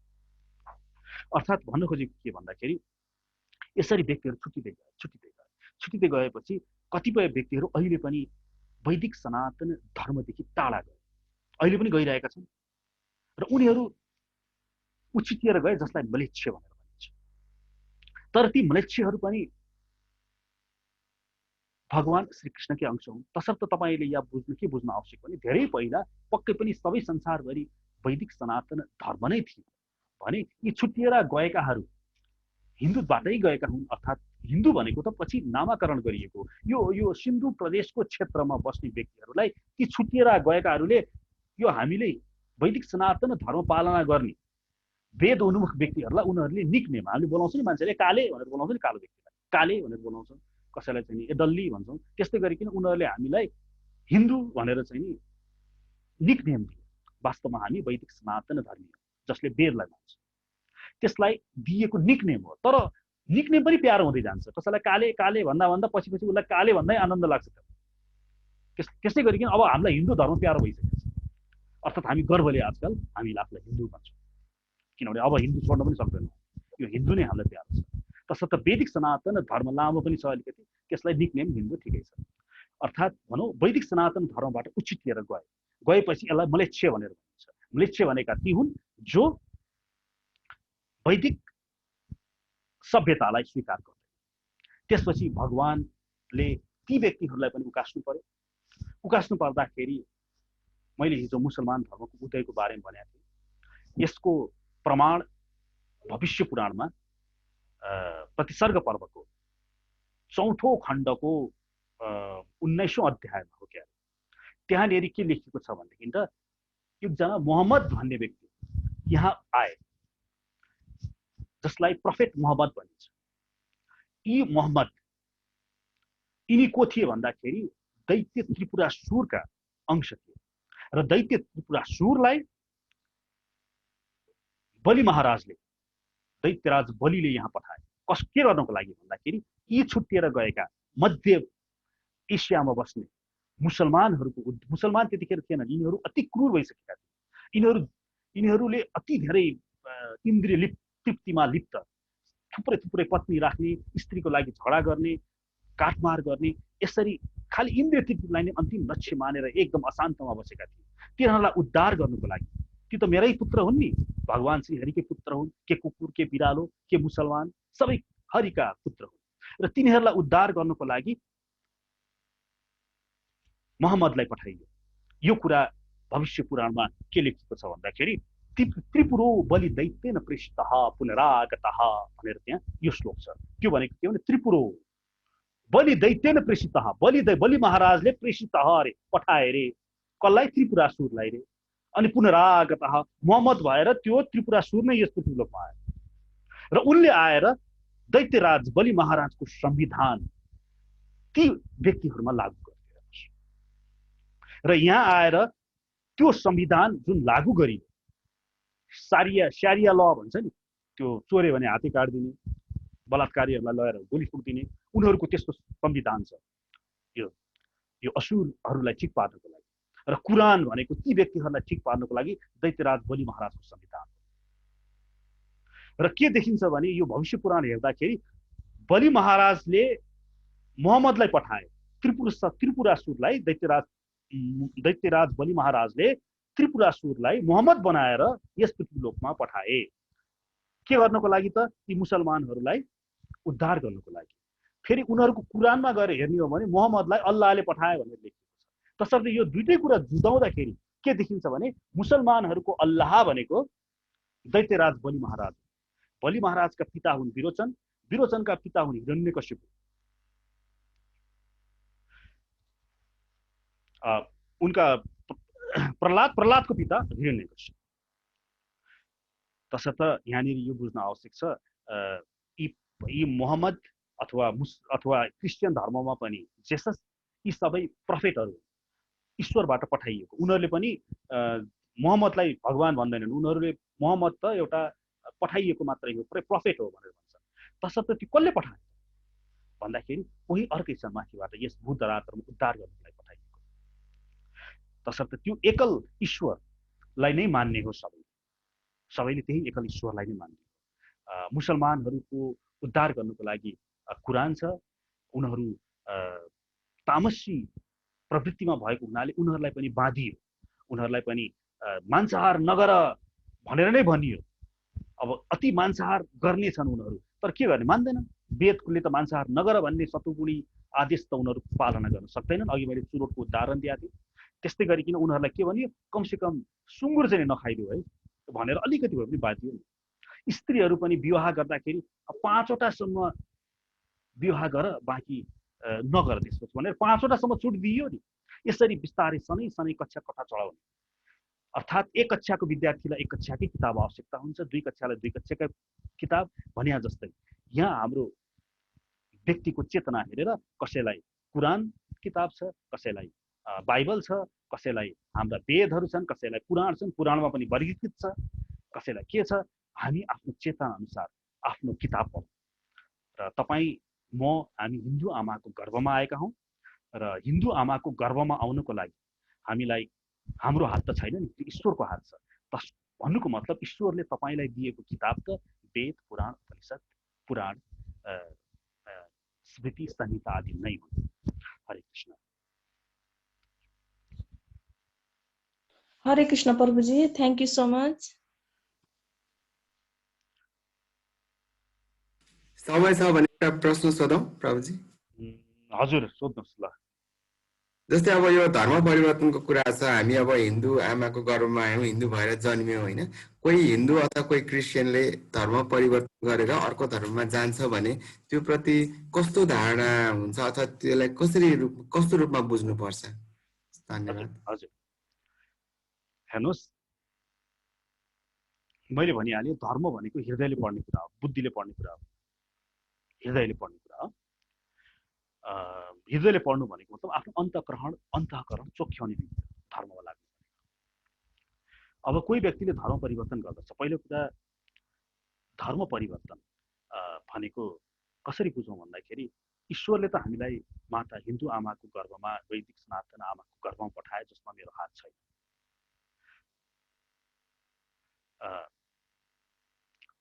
अब मैले धर्म परिवर्तन गरेँ, एउटा कुरा के बुझ्नु आवश्यक छ भने म कुन कक्षामा छु त भनेर बुझ्नु पर्यो पहिला। त्यो त आफैले विचार गर्न सकिन्छ नि। नाम उदाहरणको लागि म आफ्नै उदाहरण दिन चाहे।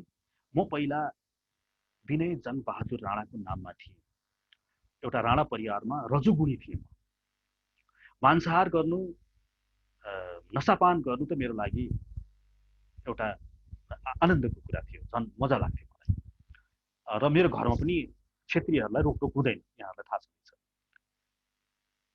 अनि मलाई पनि त्यतिखेर देवी देवताहरू, त्यस्तै रजोगुणी देवी देवताहरू नै मन पर्थ्यो। म गणेशको भक्त थिएँ, म देवी दुर्गाको भक्त थिएँ र देवी दुर्गालाई बलि दिन पनि अब त्यतिखेर थाहा पनि थिएन, ज्ञान पनि थिएन।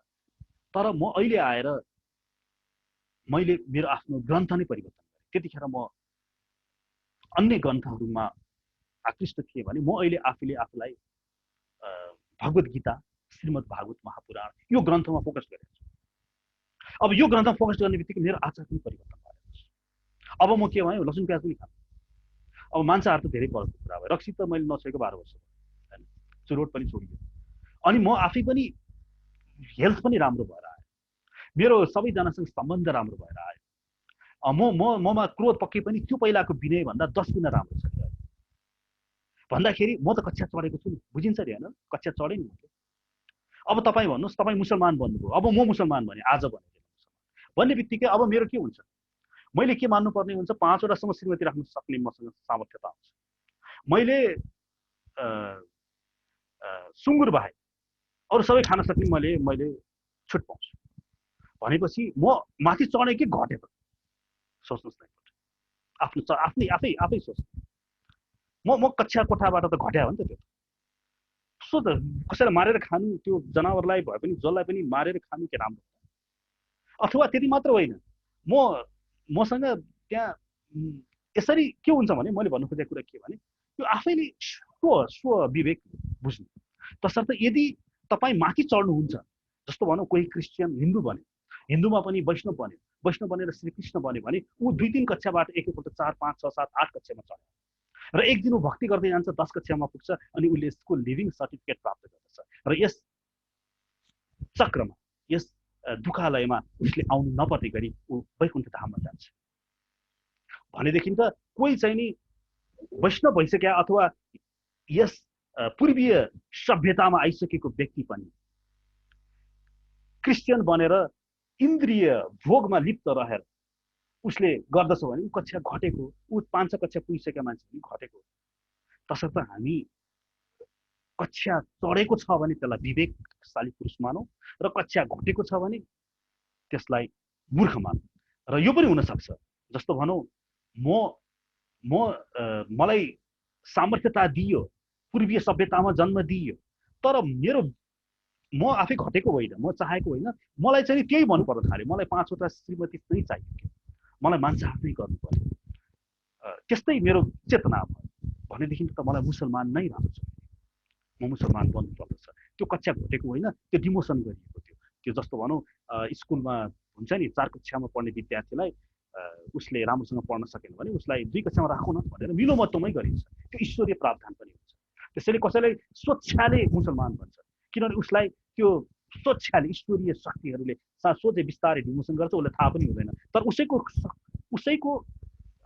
सफलताको लागि ऊ बिस्तारै फेरि भोलि त्यहाँ मुसलमान बनेर 5वटा श्रीमतीसँग रहन्छ, उसले मांसाहार गर्छ, मोज गर्छ, शुद्ध लोक जान्छ, फेरि इन्द्रिय भोगमा रहन्छ, आउँछ त्यहाँ 72वटा हुर पाइन्छ भनेको छ कुरानमा। जसले अल्लाहको भक्ति गर्छ उसले के पाउँदछ अरे 72वटा हुर अर्थात् एन्जलहरू उसले प्राप्त गर्दछ अरे, रिभर अफ वाइन प्राप्त गर्दछ अरे। अर्थात् ऊ मरेर गएपछि पनि उसले त्यहाँ पनि इन्द्रिय नै सुख खोज्दछ, उसले भोगमै रहन्छ र भोग गर्छ उसले वैराग्यता प्राप्त गर्दछ। अनि उसले भन्दछ आहा यो त होइन रहेछ है सुख, यसमा त केही मैले दुःख, ऊ बिस्तारै उसको चेतना अभिवृद्धि हुन्छ अनि ऊ पुनः ऊ माथि चढ्दै जान्छ, पढ्दै जान्छ अनि यसरी वैराग्यता प्राप्त गर्दा गर्दै ऊ कक्षा चढ्न थाल्छ, फेरि 10 कक्षा पुग्दछ अनि श्रीहरिका पुग्दछ, यसरी तलमाथि भइरहन्छ। होप दिस हेल्प्स यु कि बुझ्नुभयो होला। हजुर धन्यवाद प्रभुजी। हजुर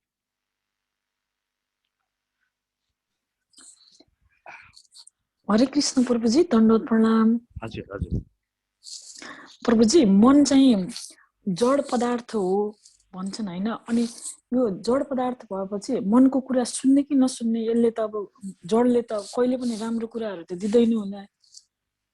हजुर अनि मटेरियलिस्टिक लाइफमा त अब त्यो मनकै कुरा बढी चल्छ, अनि स्पिरिचुअलिटीमा मनलाई त फोकस गर्ने कि नगर्ने? हजुर मैले म्युट गरेँ, म बोल्दैछु। हजुर यहाँहरू पार्टिसिपेन्ट्सहरू जसले जान सक्नुहुन्छ, यदि यहाँहरूलाई प्रश्नकर्ताहरू मात्र बस्नु होला जसलाई इन्ट्रेस्ट छ। मनको कुरा भगवान श्रीकृष्णले गीताको 7औं अध्यायको 4औं श्लोकमा भन्नुहुन्छ, भूमिर आपो अनलो वायु खम मन बुद्धि एव च अहंकार इत्यम्य भिन्ना प्रकृतिर अष्टधा। अर्थात् भूमि, पृथ्वी, जल, तेज, वायु, आकाश, मन, बुद्धि र अहंकार यो मेरो अपराशक्ति हो भनेर भनिदिनु भएको छ। अर्थात् हाम्रो शरीर 5वटा बाह्य तत्त्व पृथ्वी, जल, तेज, वायु, आकाश अनि मन, बुद्धि, अहंकारको सूक्ष्म शरीरभित्र यो जम्मैलाई के भनिदिनु भयो? स्पष्टसँग अपराशक्ति अर्थात् जड भनेर भनिदिनु भयो। गीता 7औं अध्यायको 4औं श्लोक यो प्रमाण हो। तसर्थ मन, बुद्धि र अहंकार यी सबै जड भने अप्रियमिदस्तु अन्यम प्रकृति बुद्धि मे पराम जीवभूता महाबाहो ययदम धार्यते जगत भनेर उहाँले के भन्नुभयो भने त्यस बाहेक अर्को मेरो पराशक्ति छ, चेतन शक्ति छ, त्यो भनेको आत्मीय स्वरूप हो, आत्मा हो, जुन चाहिँ जताततै छ, यो जीव छ भनेर भन्नु। तसर्थ मन भनेको निश्चित जड पदार्थ हो। अब यहाँले प्रश्न गर्नुभयो, अब जड पदार्थलाई हामीले कतिको चाहिँ मनलाई वास्ता गर्ने? हेर्नुहोस्, जड पदार्थ नराम्रो भन्नुभयो, नराम्रो चाहिँ नि हो। यही शरीर पृथ्वी, जल, तेज, वायु, आकाशले बनेको शरीर र मन, बुद्धि, अहंकारले बनेको भित्री सूक्ष्म शरीर र त्यसभित्र बसेको हामी आत्मा र त्यो आत्माको पनि शरीरी परमात्मा, यसरी हाम्रो यो शरीर बनेको छ।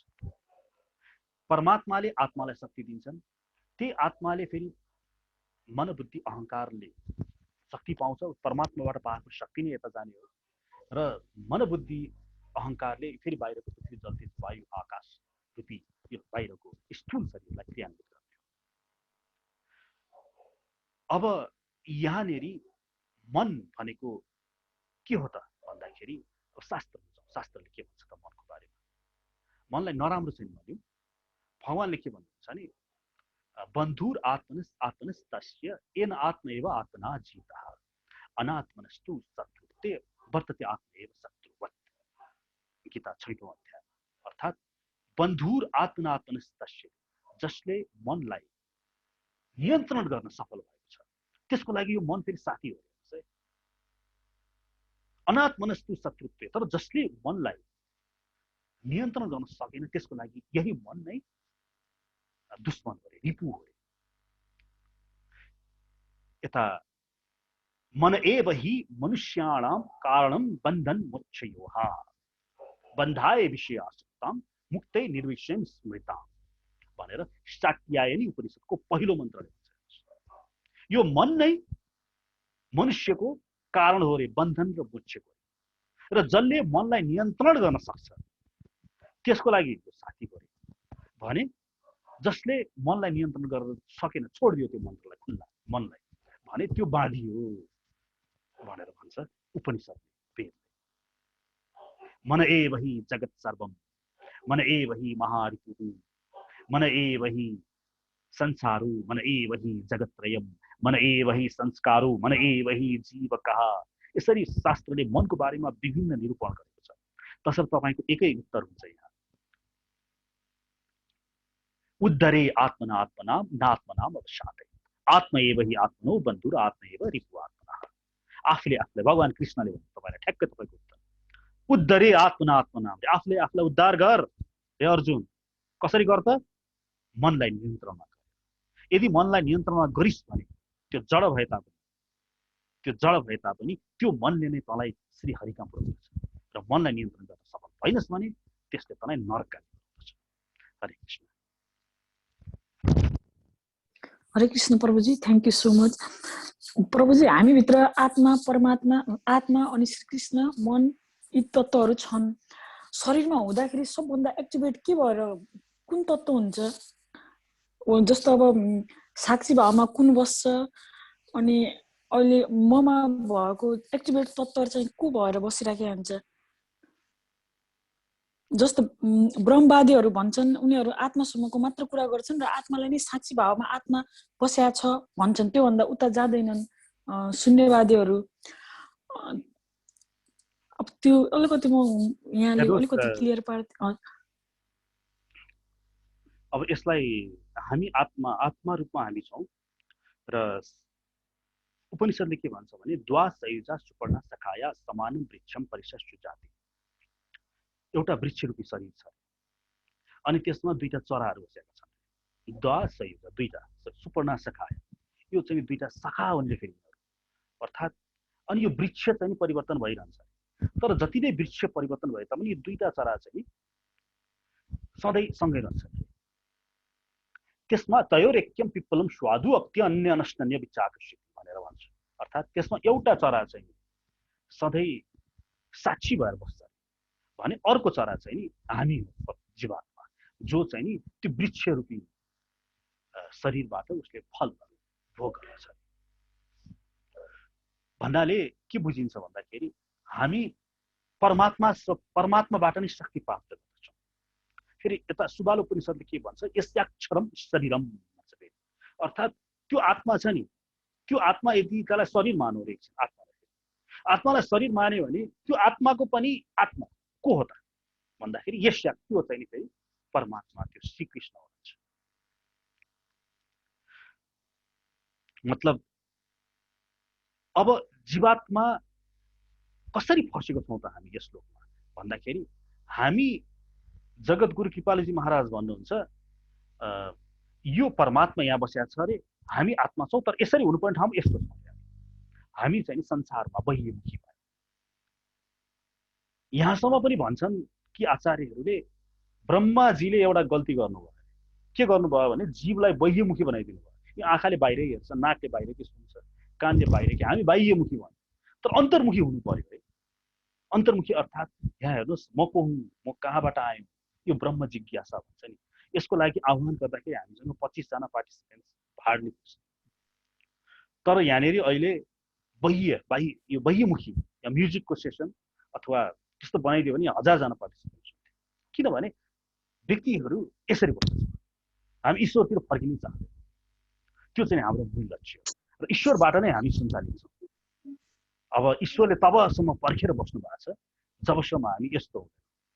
तसर्थ यो भगवत गीताको मूल लक्ष्य पनि त्यही हो, हाम्रै आफ्नै परमात्माप्रति हामी एकाकार हुनु। खै मैले यहाँ प्रश्न राम्रोसँग त बुझिनँ है, तर खै केही मिल्यो कि मिलेन। हजुर धन्यवाद। प्रभुजी आत्माको मूलभूत क्वालिटिजहरू के हुन्? यो आउँछ, अब किताबमै आउँछ, यो पछि गरौँला। जस्तो भनौँ आत्माको गति हुन्छ, आत्मा चाहिँ नि भगवान श्री कृष्णको अंश हो। आत्मा भनेको सच्चिदानन्दमय छ, किनभने उसको अंश श्री कृष्ण पनि सच्चिदानन्दमय छ। सच्चिदानन्दमय भनेको के हो र आनन्दले वास्तवमा सच्चिदानन्द भन्दाखेरि सत र चित, यो सत भनेको के हो, चित भनेको के हो, सत र चित र आनन्दमा मूल चाहिँ नि कुन चाहिँ आत्माले प्रिफर गर्छ र आत्मा, यी सबै कुराहरू भगवत गीतामा आउँछ। हामी गर्नेछौँ। हार्दिक धन्यवाद। हरे कृष्ण प्रभुजी, मेरो एउटा क्वेसन। हजुर। भगवान श्री कृष्णले गीतामा भन्नुभएको छ मन हो मान्छेको शरीरमा बस्ने मनमय हो भनौँ न, सबै अब जस्तो चन्द्रमामा हो, अनि त्यसपछि नागहरूमा बासुकी नाग, यस्तो यस्तो सबै भन्नुभएको छ नि भगवान श्री कृष्णले। जस्तो मान्छेको भित्र बस्ने मन पनि मय हो भनेपछि मन मय हो भन्नुहुन्छ भने जड फेरि जड पनि हो र म पनि मन नै हो भन्नुहुन्छ। यसमा चाहिँ अलिकति क्लियर गराइदिनु न, मलाई सोध्न मन लाग्यो। हजुर। हरे कृष्ण प्रभुजी। अब हेर्नुहोस्, यसमा मैले अघि पनि भने त्यही एक ईश्वर अनेकमा छुट्टिए। एउटा समुद्र छ नि, त्यही समुद्र नै उछिटिएर महासागर नै उछिटिएर ताल बन्यो, पोखरी बन्यो, खोला बन्यो, हैन, हुँदा कुवा बन्यो, अनि त्यसपछि तपाईको घरको कोठामा गाग्री बन्यो, अनि त्यही गाग्रीमा खाली गिलासमा पानी बन्यो, हैन, त्यो समुद्र त हो। त्यस्तै गरिकन त्यही ईश्वर नै जताततै छ। तसर्थ यहाँ अहम ब्रह्मास्मि अथवा तत्तम असि भनेर जुन शास्त्रले भन्छ नि, त्यसले भनेको त्यो गिलास जुन छ, त्यो गिलास पनि समुद्र नै हो भन्दियो। त्यो गिलासको पानी पनि गिलास र समुद्रमा क्वालिटेटिभली केही फरक छैन, तत्त्वम असि, त्यो जे हो त्यो यो त्यही हो भनेर भनिदिनुहुन्छ। किनभने समुद्रको पानीमा जुन क्वालिटी छ तर त्यही छ, तर क्वान्टिटेटिभली फरक हुन् है भनेर चैतन्य महाप्रभुले पछि भन्नुभयो। यो क्वालिटेटिभली हो तर क्वान्टिटेटिभली यिनीहरू फरक हुन्छ है। समुद्रले सुनामी ल्याउन सक्छ, त्यो गिलासले ल्याउन सक्ला र सक्दैन नि। यो अर्थमा समुद्रले अब भन्यो, त्यो गिलासको पानी पनि मुई हुँ, समुद्रले बोल्दैछ। त्यो इनार पनि मुई हुँ, समुद्रले बोल्दैछ। त्यो पोखरी पनि मुई हुँ भनेर समुद्रले बोल्दैछ। यसमा के गल्ती भएर? त्यस्तै गरिकन ईश्वरले भन्नुहुन्छ आदित्यानाम अहम विष्णु ज्योतिषाम रविरंशमान मरिचिर्मस्मृतामस्मि नक्षत्राणाम अहम शशि वेदानाम सामवेद धर्ममो सामवेदूं देवनाम अस्मि वासवः रुद्राणाम शंकरश्चास्मि समस्त रुद्रहरूमा शंकर मै हुँ विक्तेशो यक्षदाक्षिषाम पुरोदशाम च मुख्य माम, हैन, अश्वत्थः सर्ववृक्षाणाम समस्त वृक्षहरूमा मै नै पिपलको वृक्ष हुँ। यसरी भगवानले भन्नुभयो। तस यो भन्दाखेरि त्यो नै हुँ भनेर भन्नु खोज्नु भए पनि होइन। म नराम च नराधिपम, उदाहरण समस्त मनुष्यहरूमा राजा मै हुँ भनेर भन्नु। त्यो भन्दैमा हाम्रा राजा नै कृष्णै हुन् भनेर चाहिँ जाने पनि हो। त्यो उसको विलक्षणता, त्यसलाई बारे भन्न खोजिएको। जुन राजाको शक्ति छ कि मेरोमा छ, ममा छैन नि। राजा त महलमा बस्छन्। म हेर्नुहोस् त, मेरो घर हेर्नुहोस् त कस्तो छ। राजा त कहीँ बाहिर गयो भने हजारौँ मान्छेले खुट्टा ठोक्न आउँछन्, म गयो भने मलाई कति आउँछ। त्यो प्रभाव हेर्नुहोस् न राजाको। त्यो प्रभाव कसको कारणले उत्पन्न भयो भनेर राजा नै कृष्ण भनेर भन्न खोजिया होइन। त्यो जे चिजमा पनि जुन महत्त्वपूर्ण छ नि, समस्त जनावर सिंह हुँ म भनिदिनु भयो। सिंहको हेर्नुहोस् त, त्यसको प्रभाव हेर्नुहोस्, प्रभुत्व हेर्नुहोस् त त्यसको। अनि जलमा स्वाद हुँ, त्यो जलको स्वाद हेर्नुहोस् त कति मिठो हुन्छ, भक्तिको लागेको बेलामा थाहा हुन्छ। त्यो स्वाद नै मुँ भनेपछि त्यो जलको प्रभुत्व हेर्नुहोस् त। यसरी भगवानले त्यो मन इन्द्रियाणाम मनश्चास्मि भनेर तपाईँले भनेको प्रश्न आयो। इन्द्रियहरूमा म मन हुँ। हेर्नुहोस् इन्द्रिय कतिवटा छ। इन्द्रिय भनेको आँखा, कान, छाला, चिब्रो, नाक, यो 5वटा इन्द्रिय भयो। जसलाई चाहिँ ज्ञानेन्द्रिय भनिन्छ। अनि चाहिँ यो बाणी, अनि हात, पाउ, उपस्थ, गुदा, यो कर्मेन्द्रिय भयो। यो 10वटा भयो। र यसको सहित मन पनि के भयो 11वटा इन्द्रिय छ भन्छ हाम्रो शास्त्रले। र हेर्नुहोस् त अब एकचोटि सोचेर हेर्नुहोस् त, मन जुन इन्द्रियमा बस्छ त्यो इन्द्रियले मात्र काम गर्छ। जस्तो उदाहरणको लागि मैले हेरिरहेको छु कसैलाई, तर मैले मन चाहिँ नि मेरो अर्कैतिर छ भने त्यो मैले केही पनि देख्दिनँ। त्यो मन आँखामै हुनु पर्यो अनि बल्ल त्यो वस्तु देखिन्छ। अर्थात् मन भनेको सबै इन्द्रिय 11 इन्द्रियहरूमा सबैभन्दा मूलको रहेछ मन रहेछ। अनि यस अर्थमा भगवानले भनिदिनु भयो यो सबै इन्द्रियहरूमा म नै मन हो, अर्थात् त्यो प्रभुत्व हेर्नुहोस्, हेर त्यसको प्रभाव हेर त्यो मनको। यसरी भगवानले आफ्नो प्रभुत्व जता जता छ मैले गर्दा जाजल्यवान छ सबै संसार भनेर भन्नुभएको। हरे कृष्ण। हरे कृष्ण प्रभुजी, मैले एकदमै राम्रोसँग बुझेँ। हजुरले एकदमै हजुरले यति राम्रोसँग बुझाउनु भयो, यति मन खुसी भयो। एकदमै हजुरलाई धन्यवाद। हरे कृष्ण। हरे कृष्ण। अब अरू त छ कि प्रश्न छैन होला? अब यो क्वेसनहरू त एकदमै धेरै छन्। अब हाम्रो यो भागवत गीता क्लासमा फेरि सोध्दै गरौँला। आजै सबै नसकाम, फेरि अरू दिन पनि फेरि क्लास हुँदा फेरि सोध्नुपर्छ। यसो यहाँहरूको यसो अनुहार हेरौँ न, मैले त अनुहार पनि देखाएको छैन। हिजो मैले 1 2 जना चाहिँ 3 4 गरेँ, हामी 17 जना छौँ होइन, यसलाई सबैजना। हजुर हजुर हजुर, म चाहिँ डेनमार्क छु। कविता दिदी सँगै बस्छौँ, हामी नजिकै छौँ। हजुर हजुर। अनि हरे कृष्ण प्रभुजी, देखेँ बल्ल अनुहार। हरे कृष्ण। यहाँको शुभ नाम? मेरो शुभ नाम लक्ष्मी सापकोटा। अनि हाम्रो गोमाजी यहाँ आफ्नो बारेमा भनिदिनुहोस् न। हजुर हरे कृष्ण। म चितवनबाट। ए चितवनबाट गोमाजी, व्यस्तमा हुनुहुन्छ। हजुर। अनि आलोक बानियाजी यसो भनिदिउँ आफ्नो बारेमा।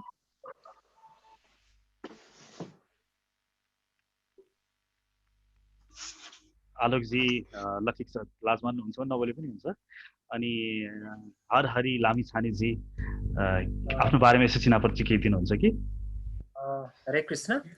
म हरिहर लामिछाने, घर ललितपुर, र म हजुरको यो आइसक्यो फेसबुक पेजमा भइसकेपछि अब यो गीताको बारेमा चाहिँ ज्ञान लिनु पर्यो भनेर थोरै इस्कोनसँग अलिकति अलिअलि ठिक लाग्यो अनि राम्रो लाग्यो, त्यताप्रति अब यो अलिकति जानौँ भनेर अनि यसमा लाग्दै गीता ज्ञानको पनि सहजता हुन्छ भन्ने उद्देश्यले म जोडिएको हुँ। हजुर हरि बोल हरि बोल। अनि हाम्रो उहाँको नाम भिभो 1920 भनेर नाम आछ, यहाँको सुकेर बस्नु भएको छ नि। हस् त, यहाँ बोल्न चाहनु भएन होला। ल ठिक छ त, हस् अब आजलाई म बन्द गरौँ। प्रभुजी हजुर, एउटा यो हजुरको साउन्ड चाहिँ हामी पार्टिसिपेन्टहरूले बोलेको अलि प्रष्ट आउँछ। हजुरको चाहिँ यो साउन्ड अलि त्यो बढाउन मिल्छ होला कि अलि कम, अलि सानो सुनिएको छ? ए नबुझ्ने नै त छैन, तर यो हुन्छ। म यो खै यो मेरो यो माइक्रोफोनको प्रब्लम हो कि अलिकति ठुलो हुँदा सहज हुन्छ। यसमा उ हुन्छ, भोल्युम हुन्छ, कतै भोल्युम त हुँदैन कतै हैन। अनि हजुरको त्यो यो नजिक आउँदाखेरि नजिक राख्दा ठिक छ। अहिले ठिक छ फेरि? ए यो त्यसो भए यो कानमा दुईचोटि बटार्नु पर्ला माइक्रोफोनलाई, त्यसरी होला। हस् भाइ, धन्यवाद। दुईचोटि बटार्नु पर्यो अनि नजिक आउँछ। हरे कृष्ण प्रभुजी। हजुर हजुर। हरे प्रणाम। हजुर, म हाल साउदी अरबदेखि नेपालबाट अर्घाछी चण्डीखर्का। हजुर म यहाँ ड्युटीमा भएको हुँदा सुनिराखेको प्रभुजी, केही समय क्वेसन आन्सरको लागि यदि समय नमिल्दाखेरि क्षमा प्रार्थी छु। हजुर हजुर। हस् मेघनाथ भुषालजी, यहाँलाई देखेँ मैले। हजुर, हामी सधैँ भेट्नै हुनेछौँ। 7 देखि 8 बजेसम्म हामी प्रवचन गर्छौँ गीताको बारेमा। त्यसपछि हामी सधैँ हजुर एकदम राम्रो। भगवान श्री हरि कृष्णको कृपा रहोस् हामीमा कि हामीहरू सबै भगवानको शरणागति हुन सफल हौँ। यो भन्दा ठुलो कुनै पनि उपलब्धि छैन संसारमा। चाहे अरबपति हुनुहोस्, चाहे करोडपति हुनुहोस्, चाहे जेसुकै गरौँ, हामी त्यो उपलब्धि होइन। कतिजना मान्छे मरिगए, तपाईँ सुत्ने खाटको तल नै कस्ता कस्ता करोडपतिहरू मरेर गाडिएका होलान्। हजारौँ वर्षको इतिहास के थाहा। श्रीहरिको कृपा, श्रीहरि राधा, अझ राधा कृष्णको युगल जोडी र त्यसमाथि राधाको भक्ति यो बाहेक संसारमा केही छैन। हरि बोल हरि शरणम। अब एउटा हरे कृष्ण क्वेसन लिनुहुन्छ? छैन प्रभुजी, समय नहुँदामा ड्युटी भएको हुँदाखेरि सोध्न पाइनँ होइन। मेरो क्लास बिहानको समयमा शुक्रबार चल्छ प्रभुजी। ओम प्रकाश प्रभुजी अनि बल्लभ चैतन्य विनोद प्रभुजीले गराउनुहुन्छ क्लास हाम्रो बिहानको समय शुक्रबारको। ए हस् हस्। दुबईदेखि दामोदर दास प्रभुजीबाट। अनि त्यसमा पनि केही जिज्ञासा थियो, तर मैले ड्युटीको टाइम हुँदा केही राख्न पाइनँ। त्यसो त क्षमा प्राप्त, फेरि आगामी दिनमा राखौँला प्रभुजी। हुन्छ हुन्छ प्रभुजी। ल बस एकचोटि सबैजनाले मसँगै मन्त्र वाचन गरौँ। हरे कृष्ण हरे कृष्ण कृष्ण हरे हरे हरे हरे राम हरे राम राम राम राम हरे हरे हरे कृष्ण कृष्ण हरे कृष्ण कृष्ण कृष्ण हरे हरे हरे राम हरे राम राम राम हरे हरे हरे कृष्ण हरे कृष्ण कृष्ण हरे कृष्ण राम हरे हरे हरे राम हरि हरे ओम राम राम हरे हरे हरि ओम तत्सत। हरि हस्। मैले इन्ड गरेँ है। हुन्छ प्रभुजी एउटा हेलो हजुर। मैले त्यो म्याकमिलनको चाहिँ डाउनलोड त भयो, नेपाली भर्सनमै हुँदाखेरि गीता सहज हुन्थ्यो कि प्रभुजी, के गर्ने होला? नेपाली भर्सनको गीता त यो गीता मौका लिन आउनुहोस् बस्नुहुन्छ भने, अथवा त्यो त छ कि यहाँ स्क्रिन सेयरमा हजुरले नेपालीकैबाट गर्दा ठिक हुन्थ्यो कि भनेर, त्यो त छ मसँग। ए मसँग छैन, तपाईँसँग छ भने मलाई पठाइदिनुहोस् है। मसँग नेपालीकै छैन, पाउँदा पनि पाइनँ। कोहीसँग छ भने पठाइदिनु कि मसँग कपी चाहिँ छ, ऊ भएन भनेर कपी हजुरले त्यहाँ नेपालीकै प्रयोग गर्दा सहज हुन्थ्यो कि भन्ने मात्रै हो। एकदम राम्रो कुरा। मैले पनि पाएँ भने मलाई पठाइदिनु। मेसेज पनि प्रभुजीलाई मैले गरेको थिएँ कि हाम्रो त्यो उच्चारण व्याख्या गरिन्छ, त्यसमा स्क्रिन सेयर गर्दाखेरि नेपालीमै उच्चारण भएदेखि अति उत्तम र हामीलाई बुझ्नेलाई बुझ्नको सजिलो। हजुर हजुर हुन्छ, म नेपालीमै गर्छु। तर अहिलेलाई चाहिँ नि त्यो के गर्ने, नपाएर पिडिएफ मैले नेपाली पाउँदै पाइनँ, मैले कोही पनि भेटिएको छैन। भेट्यो भने यहाँले भेट्यो भने मलाई पठाइदिनु, त्यसैबाट गरौँला हामी। अहिले नभेटिन्जेलसम्मको लागि चाहिँ नि त्यो अङ्ग्रेजी नै अब के गर्ने, केही नपाउनु भन्दा केही त हुनु पर्यो। ठिक हो। हस् प्रभुजी। अनि हाम्रो सुरुवात गर्दाखेरि मङ्गलाचरणबाट सुरु गरेर अनि समापनको लागि पनि त्यसको मन्त्रहरू जपेर त्यसबाट चाहिँ सहवीर्यं कर्वावहै तेजस्विनावधीतमस्तु मा विदिशावहै। ओम शान्ति ओम शान्ति शान्ति शान्ति। हस् हस्। हरे कृष्ण। हरि ओम प्रभुजी।